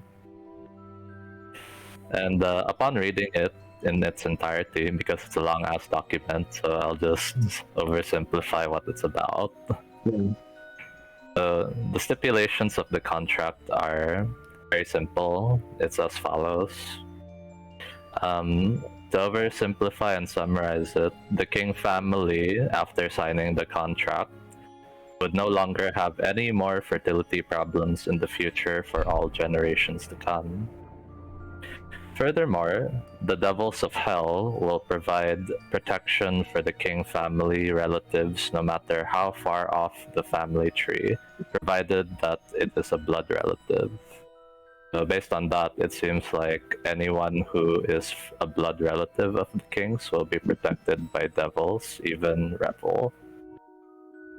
Okay. In exchange, the King family must give a tithe to Burgundy and his devils every month. The tithe shall be in business assets such as ships, crews, and etc., or equivalent in gold or other valuable items. Then she kind of tells you that that's one of the reasons why she asked you to get the Mythalar in the first place. No. Me as a player. Yeah, and then later on she says, a ship from the King family shall serve as an appropriate minimum value for this tithe, and should any of the involved parties be unable to fulfill their contractual obligations, then this contract shall be rendered null and void, and everything that each party gained from the contract will either cease to exist or never have been gained by the involved parties in the first place. And that's the gist of it. So she tells you that, and that's our situation. Just to clarify, this contract was signed by your father and mother, so their souls are forfeit, but what about yours? And what about Revel's? Excellent. Excellent DJing indeed, Ace. You get the inspiration for the DJing. So, going back to what you're saying, Raf, she says, well, I honestly don't know, my dear. I would assume that because we didn't sign the contract that our souls are okay, but I think you missed the bigger implication. You see, and then she kind of goes through her family history a little bit. She says the King family, my mother's side specifically, they had a lot of fertility issues. In her case, it was especially bad because they were trying to get a child born for many years, and they were so desperate that they prayed to the gods every day, but no such miracle was given to them. And then she continues on by saying, I think what might have been the breaking point for my father and mother was when they heard about the bishops having a son, because they knew your family as well, and it seemed to be that their prayers were answered, but theirs weren't. And so they decided no longer to look for the gods for guidance, but other means. We love it. I'm so glad you're noticing that. Hey. So that's why they signed this contract. It's so that we could continue our family lineage. And that's why me and my siblings were born, and why Rebel were born. Why did you... So you chose to be with me, knowing full well that you're going to put our child in a very impossible situation. He is now not only has connection to the gods, but his lineage also makes him a target for devils, a person of interest for fiends. Our son will be safe, my dear. Then she points out the part in the contract that says any of the offspring, or sorry, anybody in the king family will be protected by the devils. And what exactly does that mean? If he's under threat right now, a fiend just appears and protects him? That seems to be the case.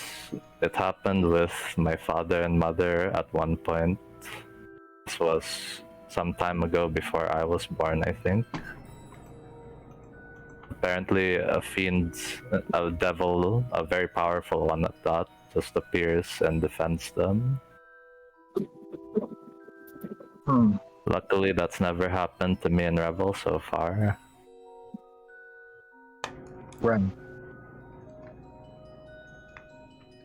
Okay. And how do you feel about this? The fact that your family is working with fiends?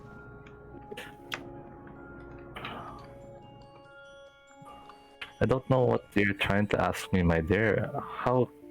What am I supposed to feel? If they didn't do that, then I wouldn't be here today. That is true. I understand, but there are innocent people out there that are being sacrificed in exchange. And I don't know.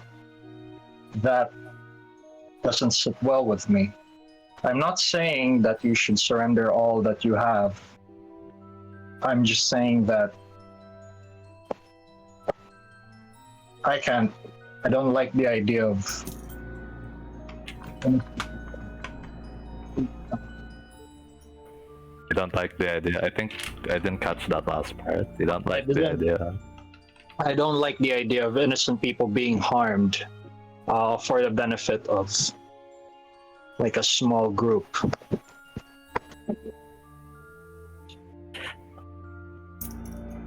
She is kind of in tears. Then she says, I have a right to live, don't I? I was Yes. born in this world, and so was Revel. I know that. I know that. But I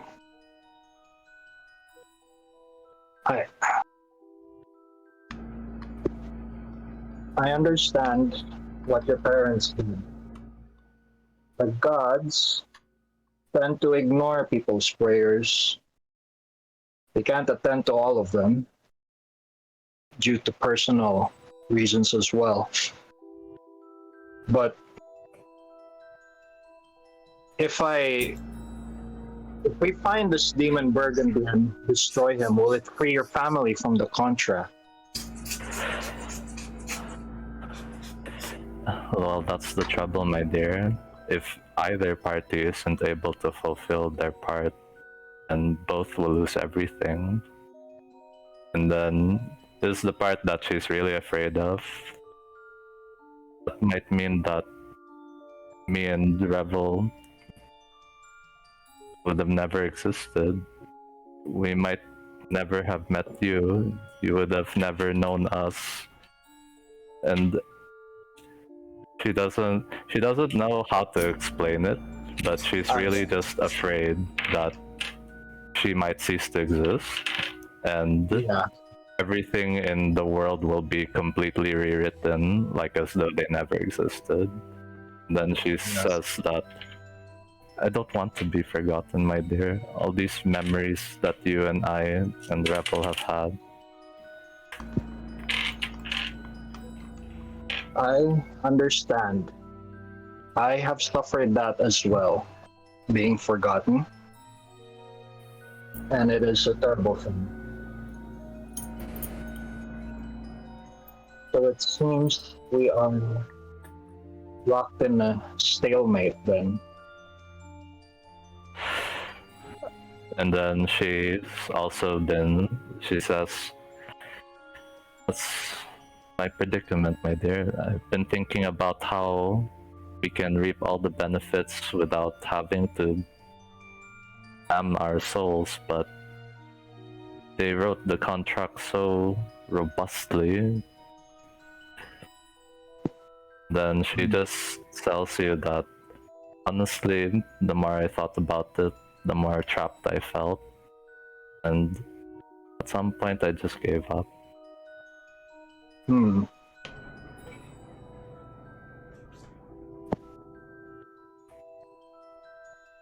Okay. So what about Revel then? Are you going to tell him about this someday? If I let this slide, well, what are you going to do with our son? He will find out about this one way or another, and then he, being his own person, will make a choice about it as well. And then she says, I understand. I will tell him when he is of age. And even if I don't, my dear, someone else will. Because the way that I learned about this wasn't through my father and mother. Burgundy is the one who approached me when I turned of age.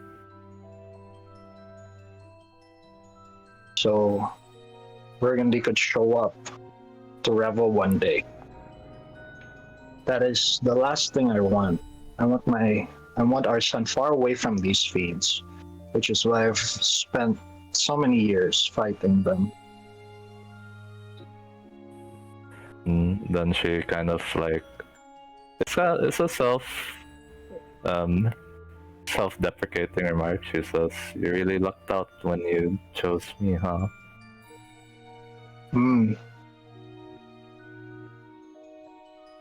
I still appreciate what we have together, but This is kind of a very shocking predicament development. Yeah. Okay. Well, The reason. Oh yeah, yeah. go on. Go on. She just says, the good thing is that we have time to think about it. But I've thought about this many years now, my dear, and I really can't think of a solution short of us breaking the contract. And I really don't want that to happen. Oh. Well, in that case, when the reason why since we're showing all our cards on the table, I can tell you this now. The reason why I ordered the business summit was because it was my intention to also speak with Robert and Serena about the activities that the Fiends are doing with the King's shipping lane vessels. And if they were going to deny it, we were going to use magic on them. But it's a good thing you told me all this ahead, because then we would be fighting Fiends in my own temple. As the DM's like, yeah, exactly. That's why I was like, oh my god, if they don't talk to her now. Oh shit. And then she says, indeed, it's a good thing that you talked to me first. I'm glad you could trust me despite the situation. So you are. So I understand that with the breaking of the contract, it's only the King family that doesn't exist. What about Burgundy himself? Will he be No, erased? he won't be erased. The contract, the way that it's written is, the contract will be null and void, and anything that was gained from it, meaning children, boats, whatever, will be like as though none of that was ever given. Okay. Which, you don't really know how that will look like. You don't know if history will rewrite itself or whatever, but that's what she's the most afraid of. Hmm.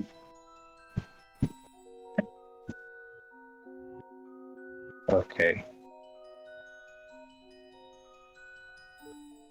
Hmm.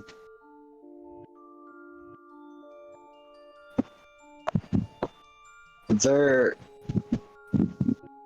Okay then.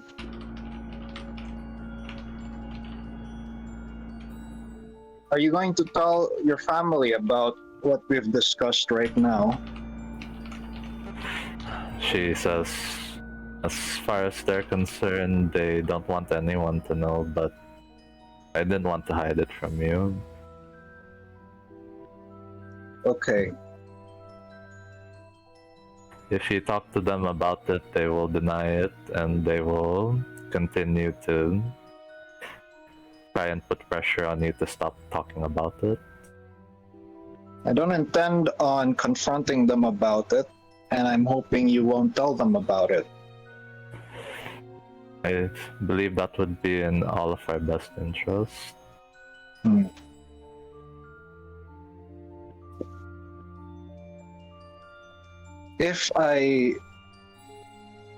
Will you be punished in any way if I try interfering with the Fiend's activities in any other way? You can still continue providing resources for them, but then I'll be sending other forces to intercept them. You won't be suffering any repercussions, will you?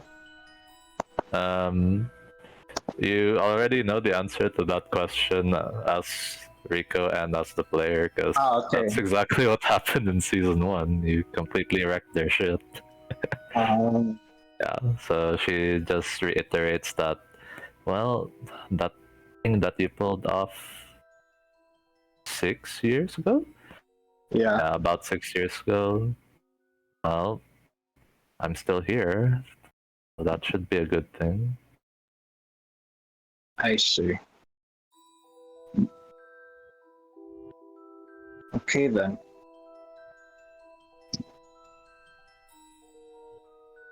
I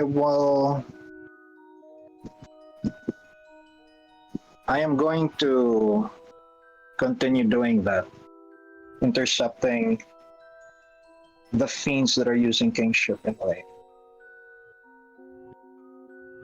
Any accusations placed on you, I can't. I will do my best to make sure that you and Revel are pulled into this, but don't expect me to completely defend the King family to the hilt with all these accusations. Especially when damnable evidence is being presented. At this point, she kind of like is begging you not to arrest any of her family. He says, I love them too, darling. I can promise you that I will not arrest them or lay a hand on them. But considering that some of the horrible things that your family has facilitated, there will be other forces out there beyond my control that would probably seek retribution on your family.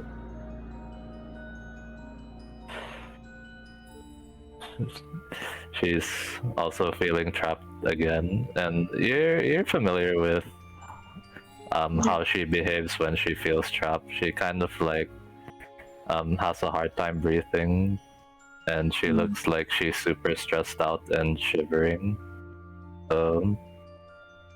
Yeah, she just says, then so be it. Mm.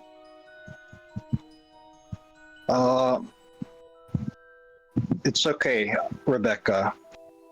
And then She says, it's not okay, my dear. It's really not. And she's kind of like can't hold back the tears anymore. Then I give Rebecca a hug and I hug her in like really tight. I'm not dressed in armor, by the way. I'm in like normal clothes. And then Okay. while I am hugging her, I am going to cast the wish spell Oh to shit! to duplicate the modify memory spell. Okay. Let's bring up the spell. Yeah. Spell modify memory. It temporarily shape another creature's memories. One creature. Okay, so I have to make a wisdom save. So let's try that out. Perfect, natural one. Okay, so she fails. While this charm lasts, you can affect the target's memory of an event that it experienced within the last 24 hours that lasted no more than 10 minutes. We can say that that whole interaction lasted about 10 minutes. Okay. Okay. What do you want to modify? I will modify the conversation that started about when I brought up King shipping lanes right up to this moment. And in place of that memory, we will be discussing, instead of discussing the contract, it would have been like we were discussing who to invite and the dates and the times and the program flow of this business summit. Okay. I want to give you another inspiration, but you already have two. Yeah. Fucking perfect. Okay. Alright. So, yeah, you come out of that, and then she, all of a sudden, from the crying move and shivering, she's like, saying to Rico, oh, I'm sorry, my dear, but, why is my face wet? Oh boy, I don't know. It must You must be excited from all that planning. It for must the be the event. extra dimensional rain. All right. Then that's so improper of me. Let me wipe myself and then. It is see very what- strange. You must be really exhausted from all that meetings the past few days. I suppose I have been, my dear. Maybe I need to take a nap.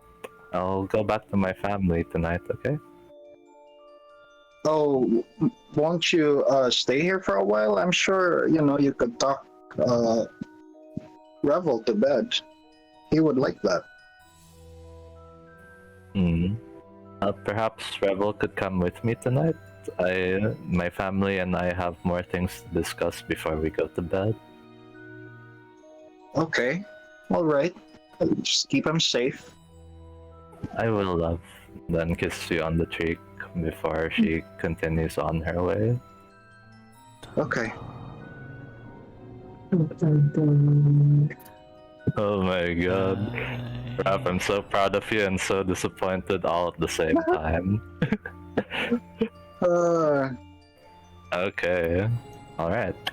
That was probably one of the most emotionally how do I say it? The most emotionally intense battle that Rico's ever had. So yeah. how are you doing, man? How's everyone else doing? That was so fun. Oh my god. This is like honestly like like I wanted to have like a special moment with the modify memory spell, and this is like this is my Jester's cupcake moment. I don't know what that means, but I'm happy for you. Yeah. Oh my god. Season There you season go. 2. Campaign 2. Yeah, Campaign campaign 2. Okay. Alright. When Rebecca leaves, I will want to speak with Dante in private. I feel like he would like open up to Dante only about this. Oh, that's how bad it is. Shit. Yeah. Okay. Go. DM, while they had that conversation, Dante would have confronted Kayou about the... Oh, okay. Let's do that now then. Go ahead. Cut to Kayou also modifying Dante's memory. Oh my god. Did I even? Man.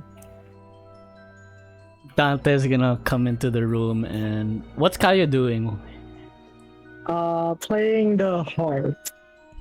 Hey. Dante's gonna go over to the piano and try to like listen intently on what Kayou's playing, and he's gonna try to accompany with the piano. He's a little rusty, but after some time he's able to accompany like not so terribly.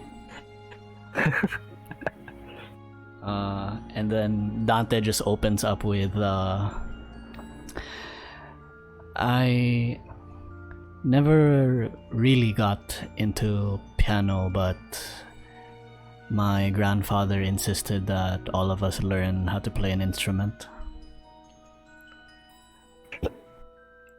What was it like for you? Did you always have an affinity towards music, or like me and my siblings, were you also nudged into that direction? A good friend taught me about music and the wonders of playing and performing. Your good friend, where are they now? Wait, no, Dante doesn't. No, wait, did they know about me? What was that? What am I called? Changelings? No, that I'm from another place. Oh, no. They're not aware of it. Unless you told them. I don't think they would know. But do I know that? I know that it's something that's normal, kind of normal-ish here.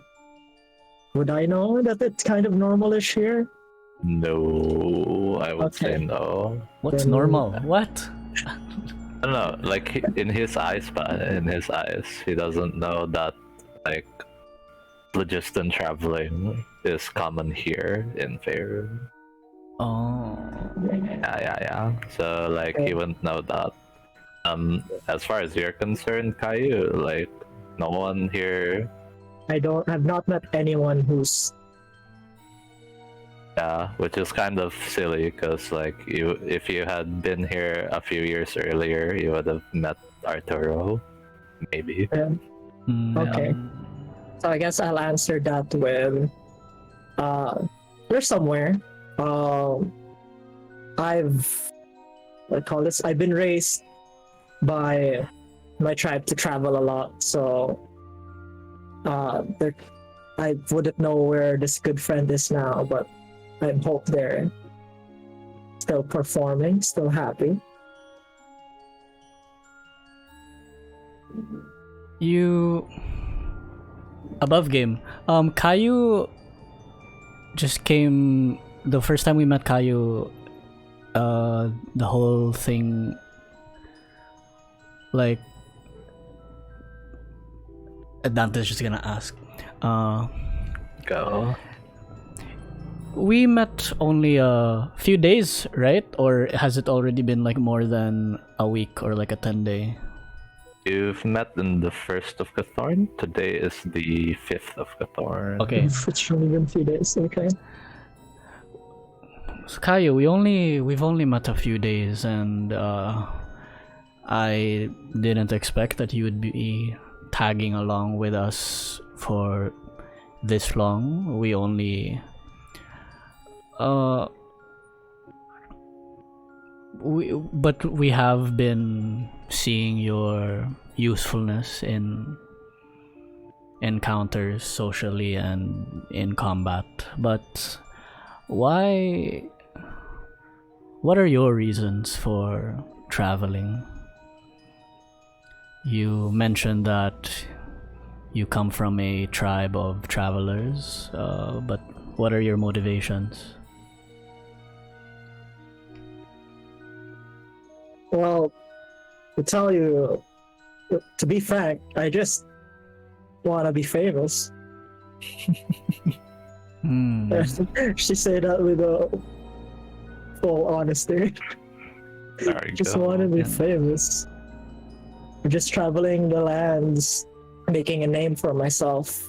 I've already made a name for myself elsewhere. Got bored there. Thought, hey, this place is nice. You know, Kayou, I'm actually pretty well read, and now that you say that you're quite famous elsewhere, where do you mean? Are like on another continent in Faerun, or do you mean like just south of the Sword Coast? Because I surely have never heard of you. Or Yeah, it's another continent. It's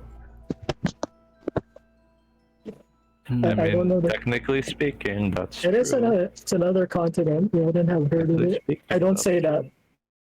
that. It's another continent. okay.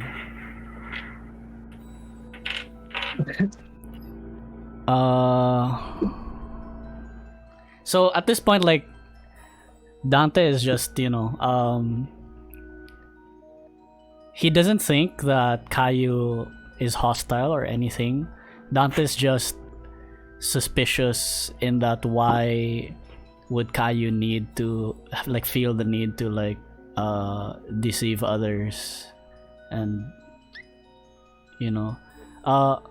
although his guess is just that Kayou thinks she will not be accepted in her true form, so that's why she is presenting herself in this form.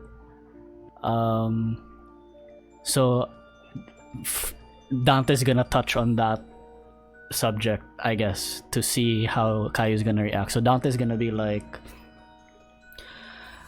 so Kayou, you you study music and performing. What did you attend? A bard college? Did I attend a bard college? No. It was my friend who taught me.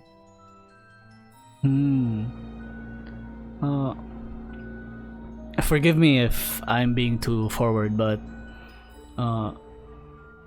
I asked because you look like someone who went through a glamour college. You look really good. Quite beautiful, actually. Thanks. I try. This conversation, my dude. Dante doesn't give a shit or whatever, but he's just trying to figure out if that's gonna like tick any sore spots. Seems Then I'm trying to think of how Kayou would interpret the questions, because Kayou definitely, like, to her, she did just learn the glamour stuff from a sylph. Dante's gonna be like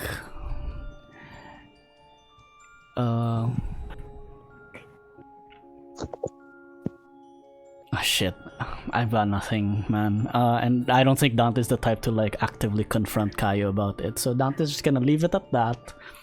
He's gonna purposefully make a mistake on the piano, because I imagine they're still playing together while having this conversation. And then Dante's gonna stop and be like, "Oh, I apologize. I'm still quite rusty, and I didn't really get through all the grades of my musical training, but I'll leave you to it, and I hope you enjoy your stay here.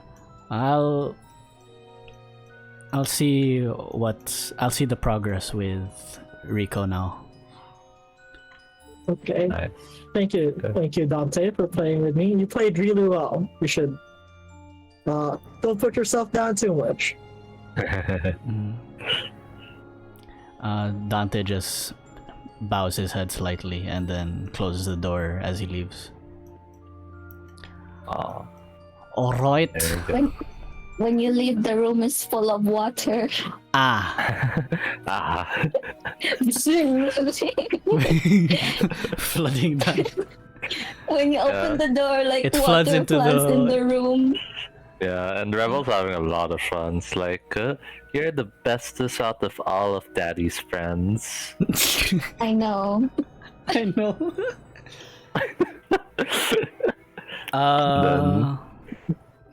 Yeah. Yeah, sure. Dante's just gonna teleport to the second floor then. There. I just made this whole floor into a mini ocean so Yeah. that me and Rebel can explore while swimming. Aw, Kayou is also like completely drenched from that because the water is seeping in. Oh my gosh. Damn. There you go. And Alright. yeah, okay. Do we want to move? Before I move on to Dante and Rico talking, do the two of you want to do anything else, Kayou and Wren? I think like for a minute, Kayou will think, "Huh, that was a lot of weird questions." But then, they're weird people, so I just continue playing. That's it. Oh, there you go. With your harp having to be cleaned up from all the water. Yeah, I'm prestidigitating. Alright, and then Rebel is also like, "Oh, I know how to do that too." And then he messes up the thing with prestidigitation. Little Makes rascal. Makes fart noises. There you go. Alright, Dante and Rico, where are you guys gonna be having your conversation? In the library. Yeah, in the library. Alright, I'll bring you there. Let's use all the space in this house. Yeah. Alright, you may start, my dudes. Okay. I will start like once like Rebecca and Revel are left the Sure. room. Yeah. Okay, yeah. And then, you are all there convening after Revel and Rebecca say goodbye to Ren, Kayou, the both of you. Don't go. Says, I'll miss you, Ren. He kind of no, had to call think me- about the Call me term. Queen Wren. Star. Then she says, "You're a queen? Which queen? Which kingdom?" You mean Queendom? Queendom Rebel. There are queendoms? Mommy, there are queendoms? Then it's- Mommy's like, yes, there are queendoms. It's Why don't we female go right now? Let's go. female kingdoms. Then he says, oh no, I have to stay with Mommy and Daddy for now. Daddy's orders. Next time. I'll see you around, Rebel. I ran. Bye everyone. Then Revel and Rebecca leave. Alright. Go ahead, you guys. I give him a scimitar. Oh my god, no you don't. No you don't. Run. like no. No, what is this? Yeah, No. that's too big. Hand over a dagger. No. Don't give Oh, him you're these things. It's okay. It's not sharp, and then I dull the dagger, and then I like try to slice myself. See? Oh my gosh. Shit, No, I- Rebecca refuses any sharp objects given to Revel. No. No. Rebecca, Revel, just go. Go now. Okay, we're leaving. Then they exit the mansion. Fine. Okay. Alright. Yeah, I tell after I close the door, I'm like, you have to stop giving dangerous things to children. Oh my god. Okay. Okay. After a bit of time, I do like ask Dante if we can speak in the library in private. Alright. I guess Yeah. Dante obliges, and Yeah. then there you are. Hey, what you guys talking about? Can I join? No. Okay. Fair. Before Dante enters, Dante is like, "Hey Ren, look what hey Ren, look what our family did with the armors around." So you see there are like armors around, right? Like just standing. Yes. Dante like mutters like a spell, not a spell, but like a code word, and then the armors start to animate, and then Dante's like, so these are we use these for security measures, and I would like to get your opinion on whether or not they're effective. Maybe you can fight them. I'm fine. Okay, let's go. Chain lightning. Okay, go. Talk. Shoot. There you go. Okay. Go guys. You have the floor. When we have our room, I also speak in like extremely hushed tones as well, and I tell Dante I have learned something extremely terrible for my family, and well, Rebecca's extended family as well. We can speak in Celestial if you like. Oh yeah. March. Just to be like super, like just in case. Yeah. Okay, we're You speaking can in switch- Celestial. You can speak naman sa rin Dwarven and Infernal, no? Dwarvish yes. Then we will switch back and forth to Dwarven and Infernal. Awesome. Just Uh, all right. Okay. And then after you say that, Dante's gonna say,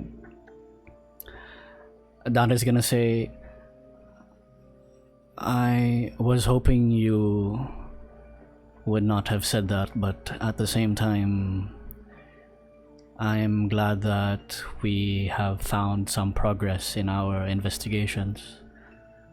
What have you discovered? It's not easy to discuss this, but I will tell you everything I learned, and then you may just do not interrupt me, because this is very difficult to say without. Anyway, the King family, they have performed a darker version of what my parents did to have me. You see, the King family weren't able to have children. Rebecca's parents couldn't have children, same as mine did. While Chester and Castilla, my parents, made a pact with Redeemer, the King family, they made a pact with a devil named Burgundy in exchange for providing resources to the fiends. They will be granted the ability to have children. Rebecca is the result of that pact. Because of that pact, no harm can befallen into the King family, because fiends will appear out of nowhere and defend them. Which is why it's not best to pick a fight with any of the King family. And the thing is, Rebecca, the King family, they are trapped in an impossible situation. Even if their conscience convinced them to stop assisting the fiends, being unable to fulfill their part of the bargain will result in the contract being null and void, which will make them lose everything.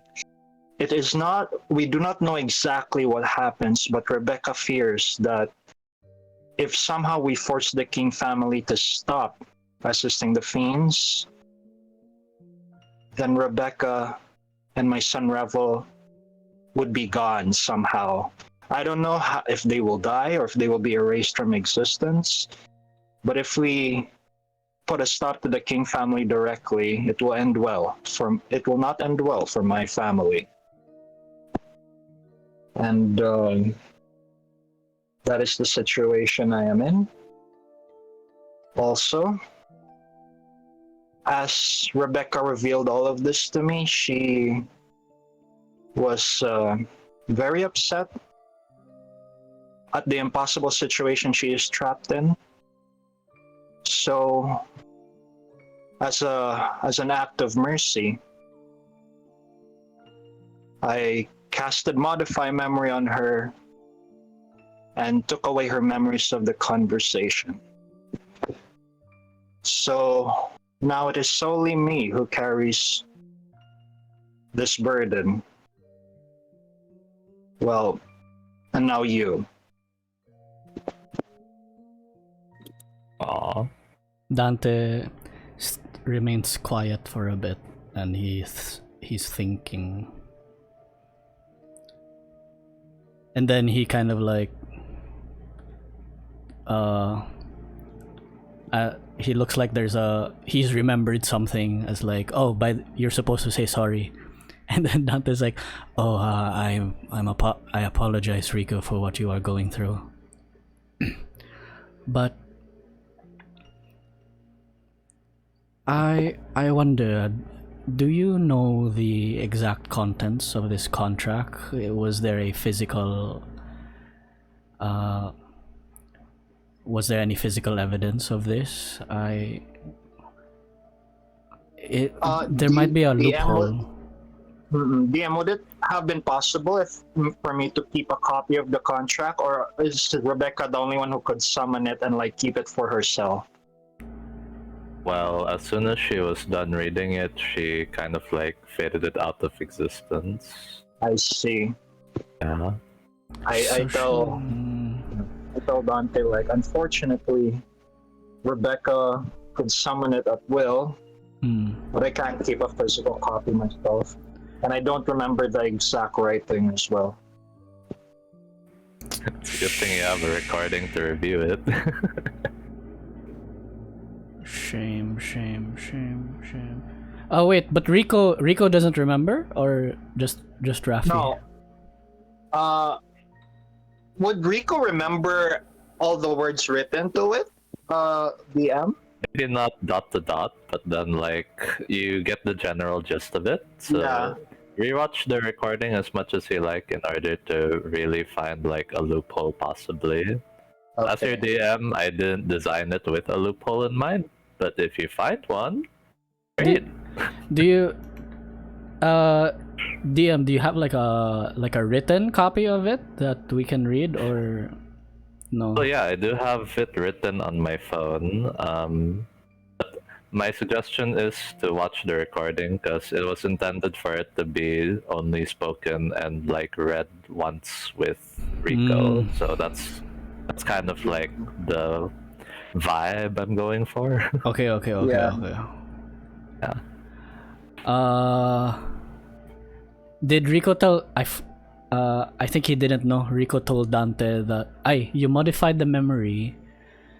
Yes, I told Dante that I modified her memory. Yeah. But Dante doesn't know. I think you would tell Dante that the meeting with them is still on, right? Yeah, the meeting is still on for the sake of keeping up appearances. Shit. So you don't know if Rebecca and Revel will disappear or die. But I've made my decision, Dante. And what is that? No matter what happens, we must put a stop to these fiends. Even if it means losing the people you care about the most. I love my son and my wife, but it feels wrong knowing that there are innocent people out there who are torn away from their families as well. I don't feel like I deserve my family if I continue to let this happen. Dante takes that not Dante doesn't take that completely. So this is Wayne speaking, huh? Like I think, I don't know, he finds it hard to believe that Rico's being so altruistic, but at the same time he reminds himself that like, oh, Rico is a living god, so but damn. But Dante will respond in that I admire your strength, but if we find a solution to stop the fiends and save your loved ones within the next few days, that will be the plan we will proceed with. I know. I'm not giving up on trying to protect my family as well.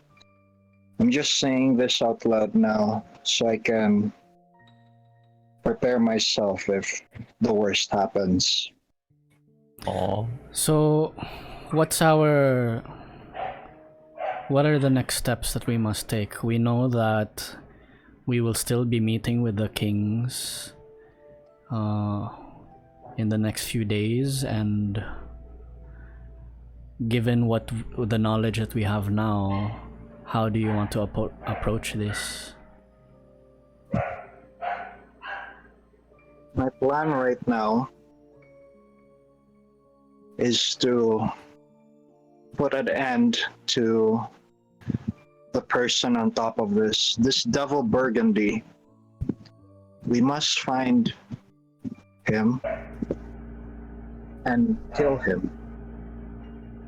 ooh. Way we can do this, so if we can extract as much information from Robert and Serena King without harming them directly. Now, I do not know if casting an enchantment spell on them is equate to harm, but we must try. Hmm.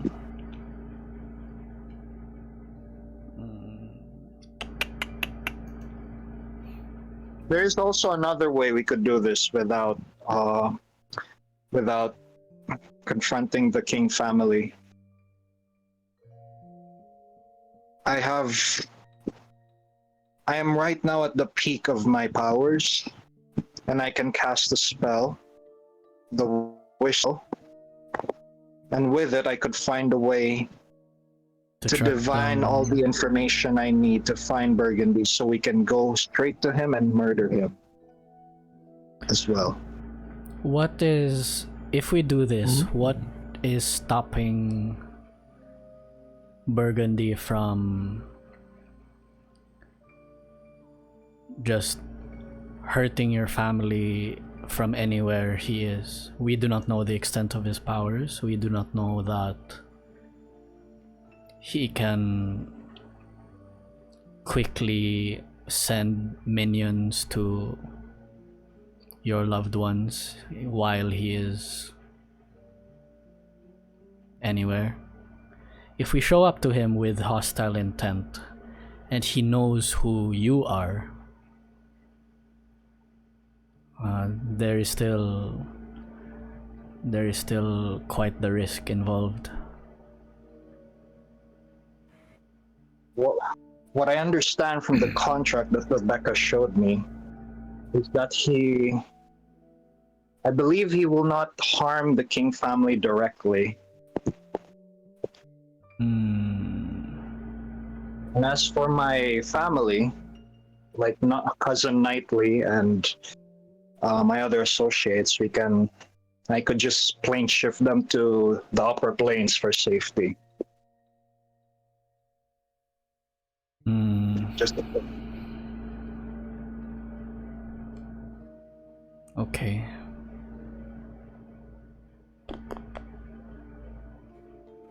Man, this sounds like it could be its own campaign. Gosh. if we kill Burgundy now, it will also hopefully cripple whatever forces are harming the celestial community here in Faerun. So it's not just for me, it's for a lot of good people. Yes, I'm with you in the destruction of Burgundy, but you know me, I need to feel prepared. Of course. I'm wondering if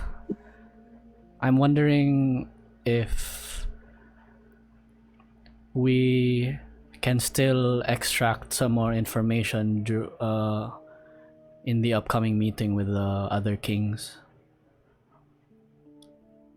You mean merchants?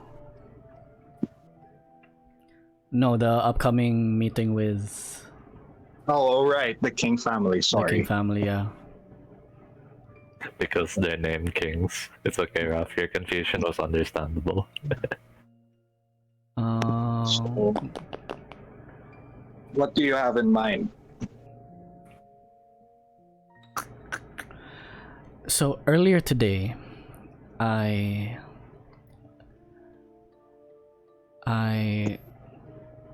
had true sight while I was in the. Where did we go? The build like a building. It's called the. I'm just calling it the Merchants League Hall. The Merchants League Hall. Okay. Yeah. Yes. So that building does not belong to the King family. It's just like a general hall. It's a general public meeting area for all the merchants. That's why you they said do that. have some influence over it though, because they're part of the Lord's Alliance. Okay. So Okay. they're the ones who can book meetings and all that, noble stuff. But they don't own it per se. So that's why. Oh, you said it might be unrelated, the whole like secret passages thing, because they're not. Okay.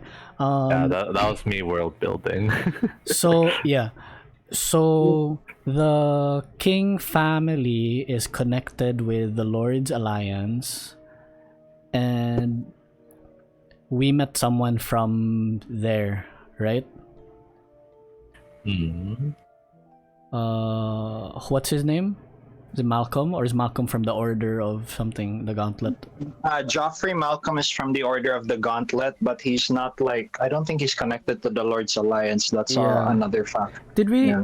We That's met someone else from the Lord's Alliance, right? The only person the only faction that wasn't represented was blah blah blah blah. No. Zentarin. Dudes, you haven't met anyone from the Lord's Alliance yet, except Robert King, I suppose, and Rebecca King. They're the only people in the Lord's Alliance that you're affiliated with. Okay. By the way, DM, like Dante intends to share, not like the private information about the King family to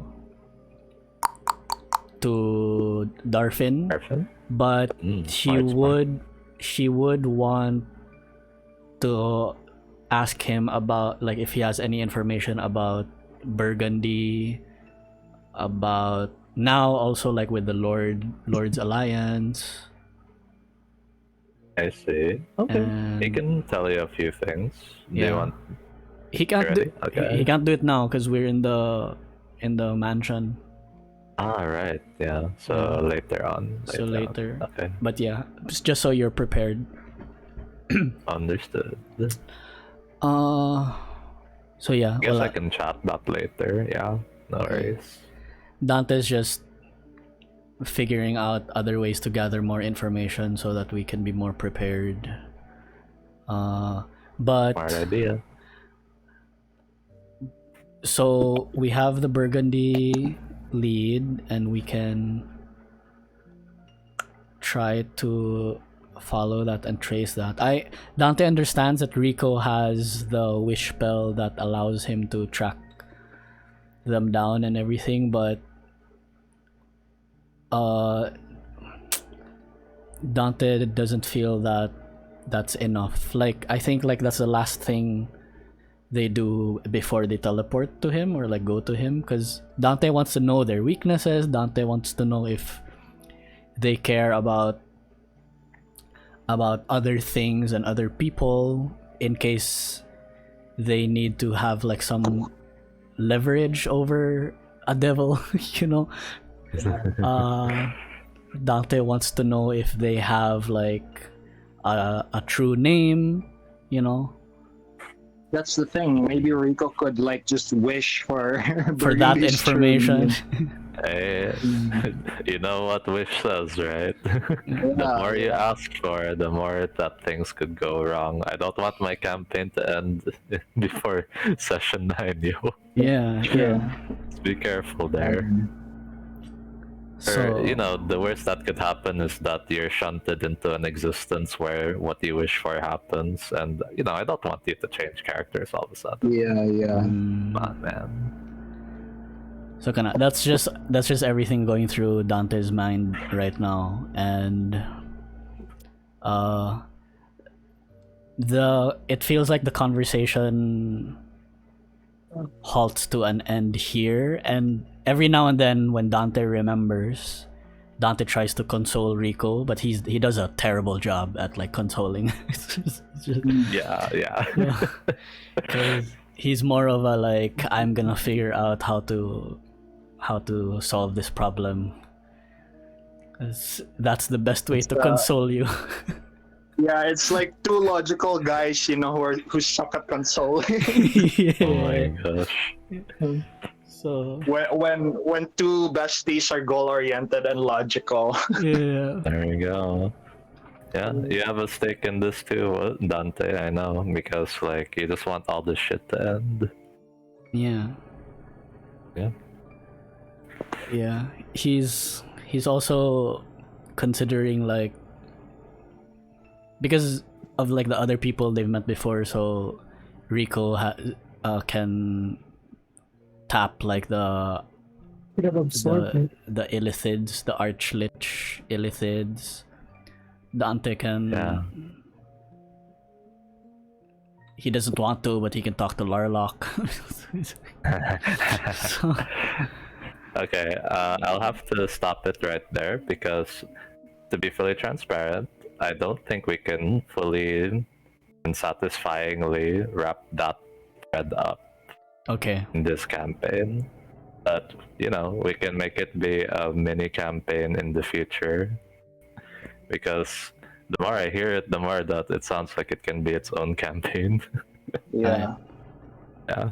What, But, Burgundy? okay, these are all good points. Huh? Burgundy? But Burgundy isn't like Yeah, main dealing- Hmm? Oh, Burgundy isn't main campaign shit? No, it's not. Oh But, shit. Yeah, Yeah. it's not main campaign stuff. Oh my god, spin off. Enough. Yeah.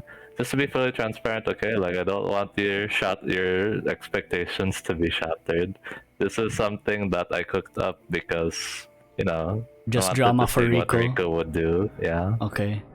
Wait, It so could have ended right there. Like he, you know, does something to make sure that they can't do the deal, and then that'd be it. That'd be the end of it. oh shit. I thought I was following main campaign stuff. What are we No, this is all good. Don't worry about it. so Sorry there's about gonna that. be more things to be introduced later on pa di ay. Yeah, and it's all still relevant, so that's why I didn't interrupt. Okay, But okay. now I think is the appropriate time to say, you know, because you realize that you're kind of at a standstill and there's nothing left to discuss, so that's why. Yeah, I decided. tell Dante like right now it's impossible. Like I don't want to risk it, so we're at a standstill. We'll deal with it later. Hmm. Exactly. Okay. So this is the DM talking to the players now. What is main campaign stuff is what you found in the note earlier in the campaign. So you remember there's one other reason why you're here. Right, the note. Yeah. I forgot And, now. What's the note? The one about like there's presumably group of orcas that was here. Right. With the And slavers? Alcaraz and Fiona were gonna investigate it. They're not connected to the slavers because like you slavers said. is a devil's thing, and the demons are doing something else entirely. Okay. Yeah. Got it. So we're waiting for Alcaraz and I would say that they arrive by the time that you long rest now. So that was actually my plan. So do you all long rest, or there's more stuff to discuss before I wrap up the session?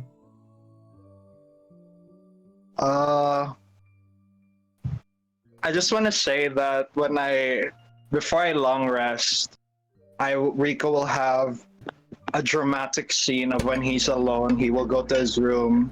He pulls out the Okay. Redeemer sword and he trashes his room and like starts yelling in anger and frustration. damn. Aww, understandable, my dude. Yeah, and Dreamer doesn't usually talk, but she senses and understands how dreadful you must feel. And she just says, I'm sorry that this has happened to you, mistress. this is She happened continues to me. by saying, I feel partially responsible for making that deal with your parents that many years ago. Perhaps if that didn't happen, then none of this would have happened. No, what you did was out of good intentions. If you didn't do that, I still wouldn't have existed for this. And anyway, it's not like the first time I have felt this kind of despair before. I will get through it. And then she says, very well, we will get through it together. Yes. Alright. Is there anything else you wanted to say? I'm sorry for interrupting you. No, that's okay. Like, yeah, that was it. Okay. Alright. Okay. Anyone else want to do something before the night ends? You just Ren and Oh, Kayou. right. Yes. Let's see the result of that. No, Kayou definitely got fried. Oh my gosh. Kayou got fried. Yeah. What happened to the armors, yo? Oh no, they died. It was like what 12 seconds, and all four armors just disintegrated. Oh my god. Yeah, Oh, you yeah. see that, Dante? I I mean- tell Dante, these armors are useless. They died in one hit. Uh, uh, Dante I'm not doesn't. saying it's bad or anything. I was Dan- just testing them. Okay. Yeah, Dante. On to testing. Dante doesn't tell them that, you know, they can just reassemble and like continue fighting. So he's just gonna be Oh. like, that's a shame. It seems that they just can't fight off like really high level and powerful sorcerers like you. Aww. Yeah. That's true. Uh, Oh, by the way, Kayou, I lay hands on Kayou and give you 30 more HP. Aww. Thank you. After zapping her, Pajud. Hold on, let Yeah, me get myself to battle zero. me. Aww. you guys are And then I get Funny. healed 40. Thank you. Yeah, heal for There you go. There you go. My Oh cloak my is still gosh. singed though. Yeah, the very intense battle there. It's a weird group. Yeah. It is a weird group. Get asked questions and I get zapped. Yeah, man. Just a normal day. I tell Kayou about the bikini armor sa line ni Shan. Hey, yeah. Yeah. It is a bikini armor if you're worried about the style. I'll look into it. Do you have a brochure? Brochure. No. Aww. I looked into it. I'm kind of digging the chain shirt, but you know, I'm always open to more clothes. Okay. Oh, I also have this cloak, and I pull out my cloak of many fashions. I changed the cloak to different styles. Yeah, That's I have. good. I'm pretty stylish, you know. I'm pretty stylish. Cloak of many fashions. I have the cloak of billowing and cloak of many fashions. I know. It's like fashion galore. You're like an Because overload of fashion. kapag first time nag-play Linc sa Plucking strings, Yeah, I know. I remember. newbie pa kayo ba? So, I didn't know what to buy. So, I just bought Coco Mini Fashions and Coco Billowing. It's great. It's okay. Kung nag-buy og ka ng items na maka kanang help na ko ba? Karon Hey, no ako worries kiba anang about mag-shopping og mga, you know, good items that will No worries. Just, And those were awesome purchases because now everyone knows who Wren the pirate is. Yeah. Stylish, powerful pirate. Exactly. Yes, sir. Dante's gonna step out of the extra dimensional space for a bit to have that conversation with Darfin. Okay, and I'll chat up what he responds and what he learned as well. Cool. Wait a second. yo. You're not gonna tell him about the king family thing, right? That's Nope. like Nope. a secret. Yep. Okay.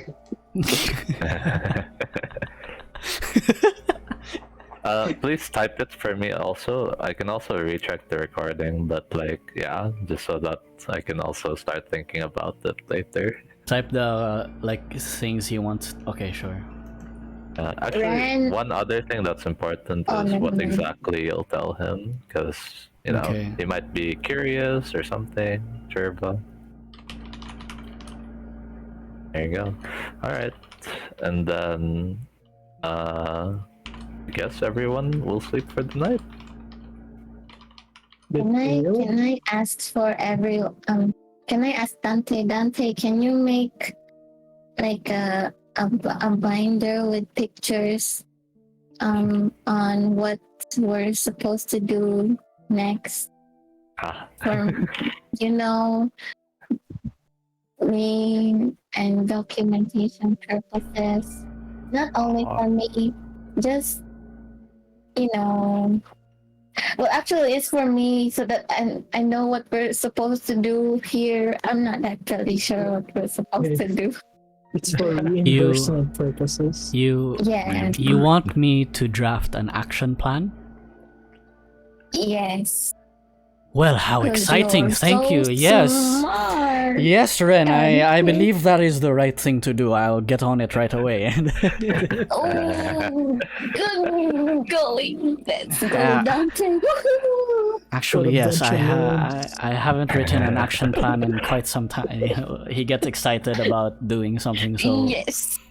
so nerdy and organized. So sure. Oh shit. And I go to Kayou and I say, oh, nerd.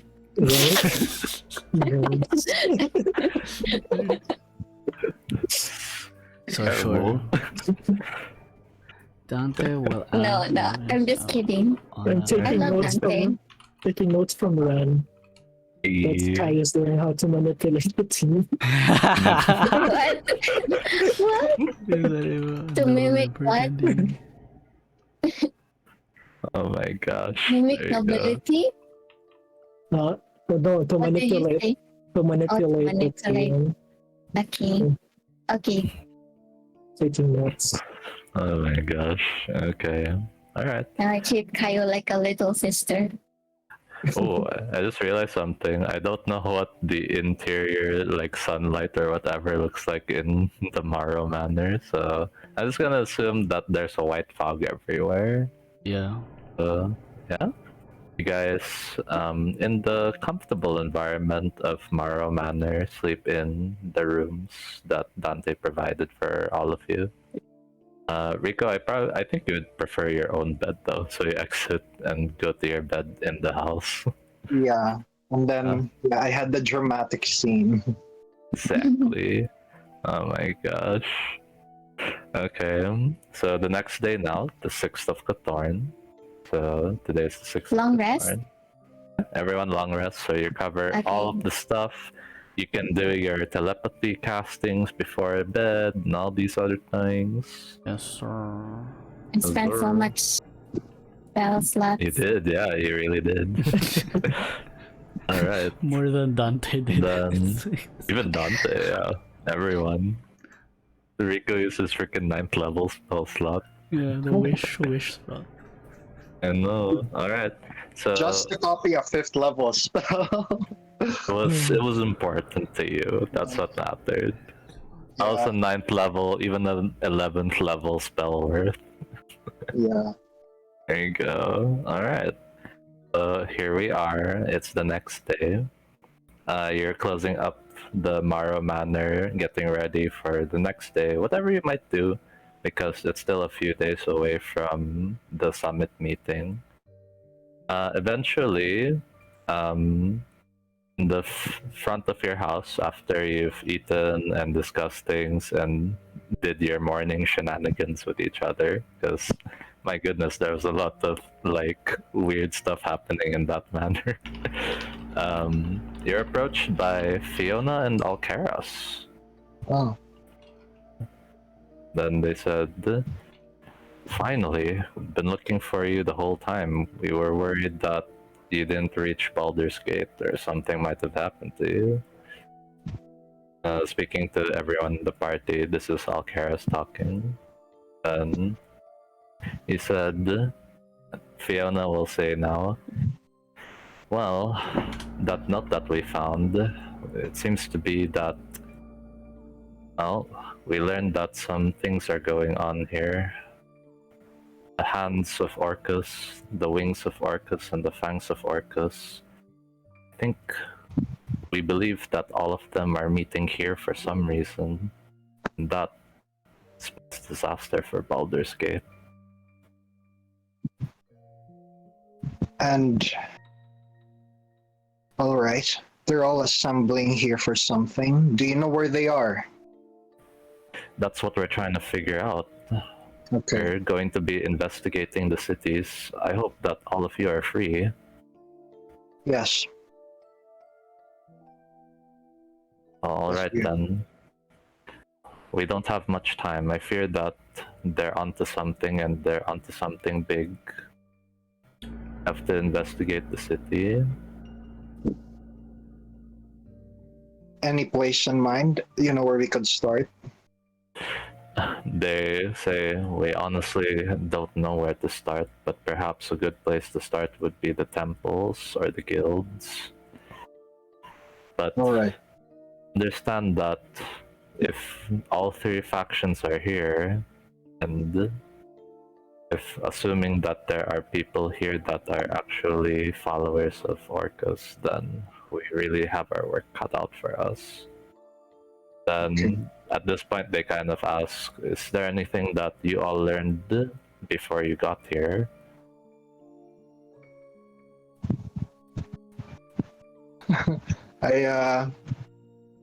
I look at Dante and the others like, what did we learn?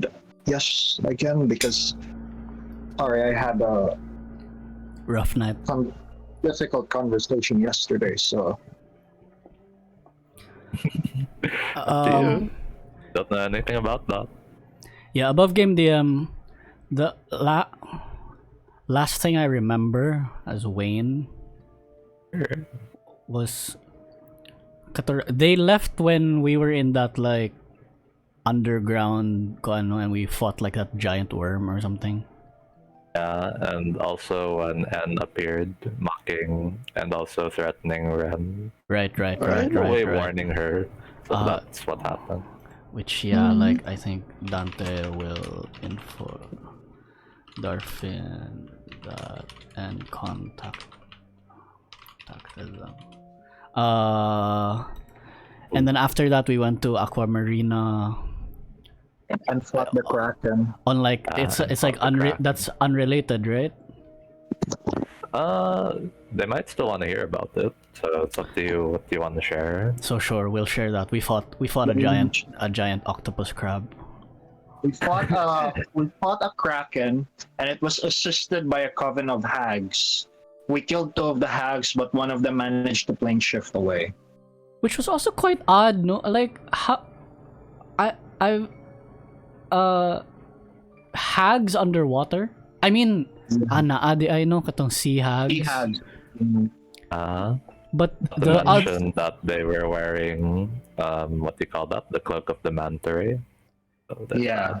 Right. You mean like why are they underwater specifically? Yeah, like why weren't all 3 of them sea hags and like a mix of like other Yeah, no. They say, "I think we don't have time to worry about that right now." Okay. Oh, you think so? Doesn't matter, right? It's not relevant to what's happening right now. That's true. Well, Okay then. Is it okay? Dante's just being his paranoid self again. Like, we don't know. The Covenant of Hags could be connected with N, and And then they're saying like, I mean, Alcaraz like is pointing his finger up and he's about to say no, but then he realized, oh wait, he was my master. It's like, you're right, but then I don't think that matters to us right now. okay. What new information have you for us? No, just like everything they said, they were asking you for new info, and if you'll only share about the Kraken stuff, then they'll say, well, that's unfortunate. I guess we only have this lead then. What's Alright, the and then Hmm. you guys want to say something else? Banana bread. banana bread? No. No, Okay. Fair. Understandable. Okay. So, the next step of this adventure, what will you all be doing? You have 4 days until that meeting summit with the King family and other merchants as well. They don't have new information? No, that's all they know at the moment. And then now they're going to be spending the next few days trying to figure out, with you guys helping, of course, like where are these cults gathering? What are they up to? Anything about Orcus's cults. We Okay. so we fully are operating on the fact that the cults of Orcus are gathered here in the city of Baldur's Gate, right? Seems to be that evidence is pointing in all 3 factions gathering here. Okay. Yeah. I would like to use my feature as a noble to obtain an audience with the Lord's Alliance so that I could get this to their attention and convince them to help us find these cults in Baldur's Gate. Okay, Fiona and Alcaraz caution you by saying, I do not know if that's a wise idea, Rico. For all we know, the ones in the Lord's Alliance may be connected to the demons or to N. Okay. I only trust the people who are here right now with us.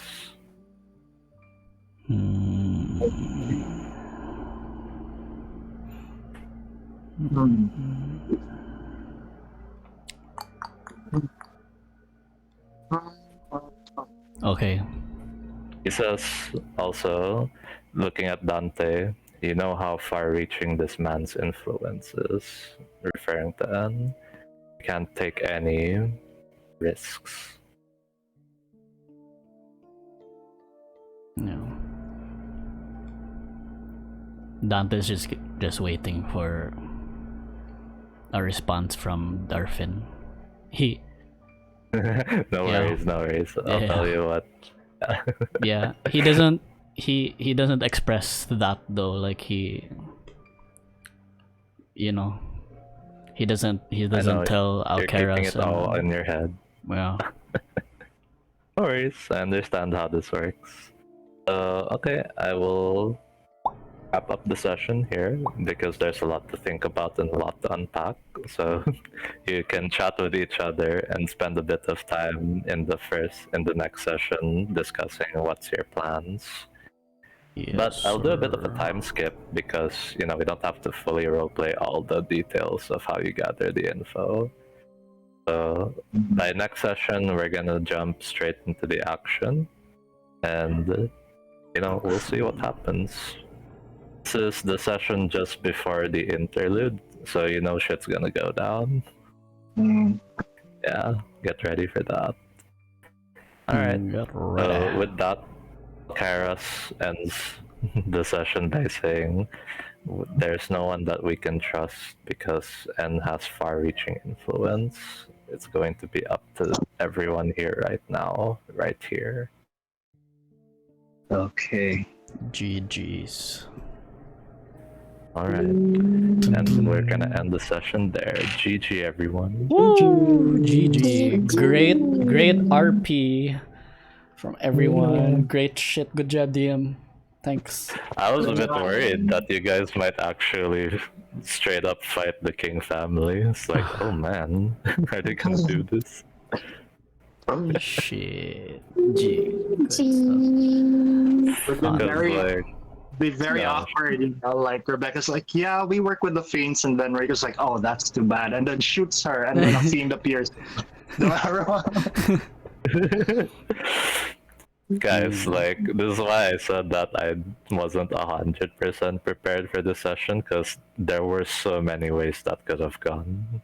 Yeah. So many ways. I had a question though, Linc. What did you think was gonna happen when I said I was casting the wish spell? I honestly didn't know. I thought you were going to cast the wish spell to, like, try and break the contract right then and there, or some other thing. No? Like, when you said you were gonna cast wish, I was like, oh my god, some big player stuff is happening. I'm so impressed that you decided to do modify memory instead. It's such a character-defining moment of yours. Yeah, and it's Oh so, my god. and it's very like, if you, I don't know if you realize, but it parallels how Anne also used modify memory on Alcaraz, Alcaraz. you know. Exactly. Oh my gosh. It's a very not so different moment. I know. On one hand, used to manipulate Alcaraz into doing stuff, and then in this one is to protect her feelings.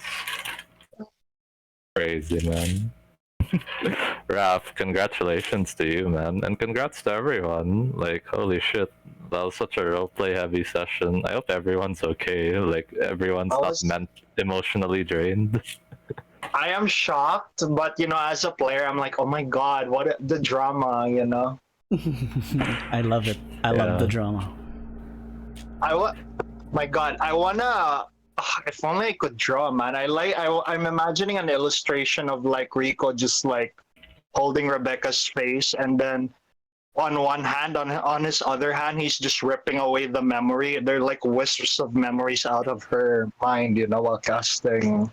And tears falling down her face as well. Oh my gosh. Bit Yeah. Oh my gosh. I wish I could draw too. so It's many up to things the I want to draw. artist. It's up to you, Wren. No pressure, Chloe. Yeah, no pressure, no pressure. One day when we have lots of money. And then in the sky, instead of a sky, it's just, you know, like images of like the fake conversation that happens. Oh my gosh. Those man, like, I didn't know how you would receive it actually, Raffe. It was going to be somewhere between. It was gonna be like either you really hated it or you really loved it, and I'm so happy you really loved it. It was very, very drama, which I love. Love it. Oh my Drama. gosh.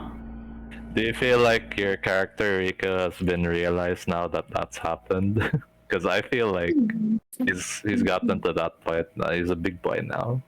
I think that he has reached the point. I feel like he has reached like the worst possible outcome for him has happened, and now like he realized, oh yeah, like I'm still gonna stand by what I think is the right thing, and I don't know. That's what I like about people. Like he kind of fully understands. Like, okay, if I try to stop these fiends, I'll lose my family. But then it's just fucked up if, you know, like innocent people are still like being hurt because of his family's actions. So maybe he should, like, you know, like his like thoughts about it is like if this family is built on like, you know, like on sacrificing innocent people, then maybe this family shouldn't exist at all. That's kind of like his mental, like the thing that appears in his head, you know? I see. Yeah. That's That's why totally understandable. when Yeah. when Dante heard Rico's story, and then Rico decided that he's still willing to sacrifice his family, that was a shock. That was more of a shock to Dante. Kay he doesn't relate to that because like Yeah, Dan- at all. Dante would no, because like Dante would straight up like betray the world It's for his family, I think, because That's why it was a character-defining moment for Rico. what's Rico's alignment? Because Dante is lawful neutral.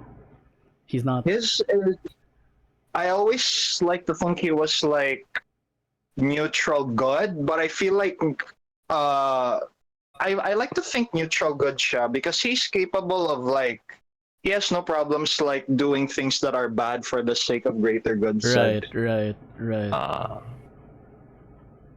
There you go. 'Cause, yeah, Dante is not like moral. I don't think Dante's like morally good. Like he has a code and he has like ideas what he thinks is good, but The interesting thing is I like to think the Red Knight has the same like moral code as Dante as well. Pero like when she was reborn as Rico, Rico's like the most like morally good version that she could Right. ever be. So yeah. The boy Rico is still in there somewhere. Yeah, Damn. the human Rico, yeah. I really like this session. It humanized Rico a lot in my head. Like from not just from Dante's perspective but also from Wayne's. Okay. Aww. Yeah. There you go, man. I'm happy to hear that because like I know your opinions of Rico before this session happened, so it's good that it's Yeah. reformed. Rico's very like before this it was very kanang I don't know, like happy go lucky a little, and then Yeah. I don't know, more living God among mortals and whatever. Nothing could go wrong, you know. Yeah. But then, Then it's like And then- everything turned upside down. and then this happened, and then we saw a glimpse of a god's weakness, and I really liked it. Yeah.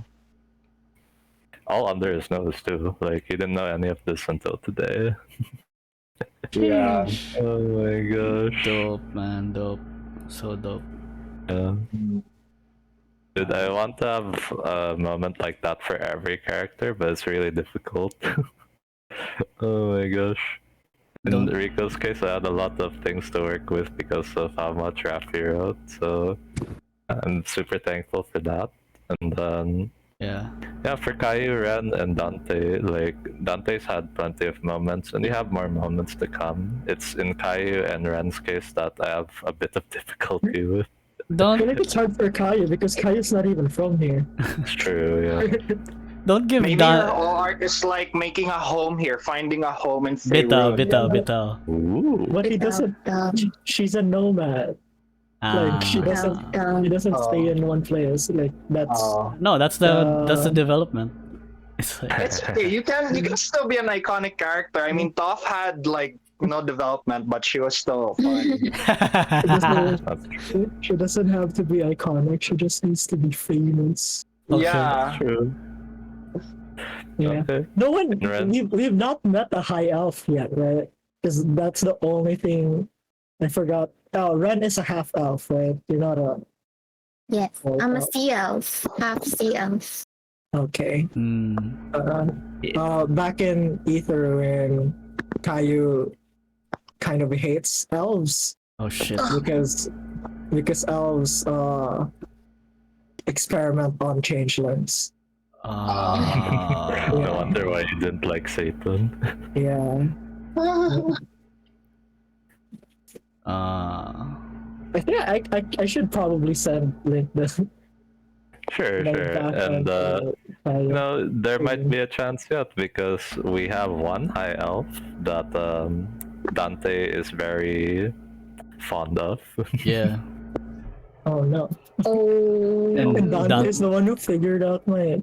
I didn't expect anyone to see June so early. Dante's So, also that'll be- married to a wood elf, so Yeah. like Fantastic. all elves all around. Shit. And Dante also practices blade singing, which is like elven culture. So Yeah. Not strictly anymore, No, but it's yeah, originated. Kayou would not know what that is. yeah. It's all good. Shit. Yeah. Shit. Like, Alright. like, don't give Dante any more sad moments. Like, Yeah, I don't have any in mind. okay, But okay. then, I cannot control what happens to your master because he's such an important man that he's in every important event where life and death are on the line. So Yeah, I can't that's okay. guarantee it. Yeah. That's okay. Yeah. There's still many moments to come for Dante. Many opportunities for amazing things to happen. In Wren's case and Kai's case, you can all be heroic still. Send me some more lore stuff so maybe I can weave in some more things for you guys as well. Alright. Such a fan. Aquamarina. Ren's like story kind of will conclude by the end of it because once she's done adventuring, she has a choice to make. Wren is There you going. go. Wren's story is very similar to Katiana and the Wolf's Guard. That's no? true. Yeah. Lots of It's very- parallels. Yeah. 100% not my intention. She straight up told me she either wants to be a goddess of the sea or a queen. So it's like, well, okay. Yeah. There you go. Hype. Alright, my dudes. I'm looking forward to the next session. Big things are gonna happen. Alright. Yeah. See you all. We're gonna watch Faerun fully visualized tomorrow. So I'm so excited. yeah. See you guys tomorrow. Hey, Today. yeah, guys. Oh, See you guys see you later. later. See you after one sleep. Yeah. Alright. Bye, For guys. one long rest. GG. Bye, guys. Bye. Gonna see you after a long night. rest. GG's. GG. That was Plucking Strings. This was episode 3 for season 3, but episode 12, I don't know. We didn't record season 1, so anyway. GG. Thanks you so much for watching. I hope you enjoyed. Much love. Bye bye.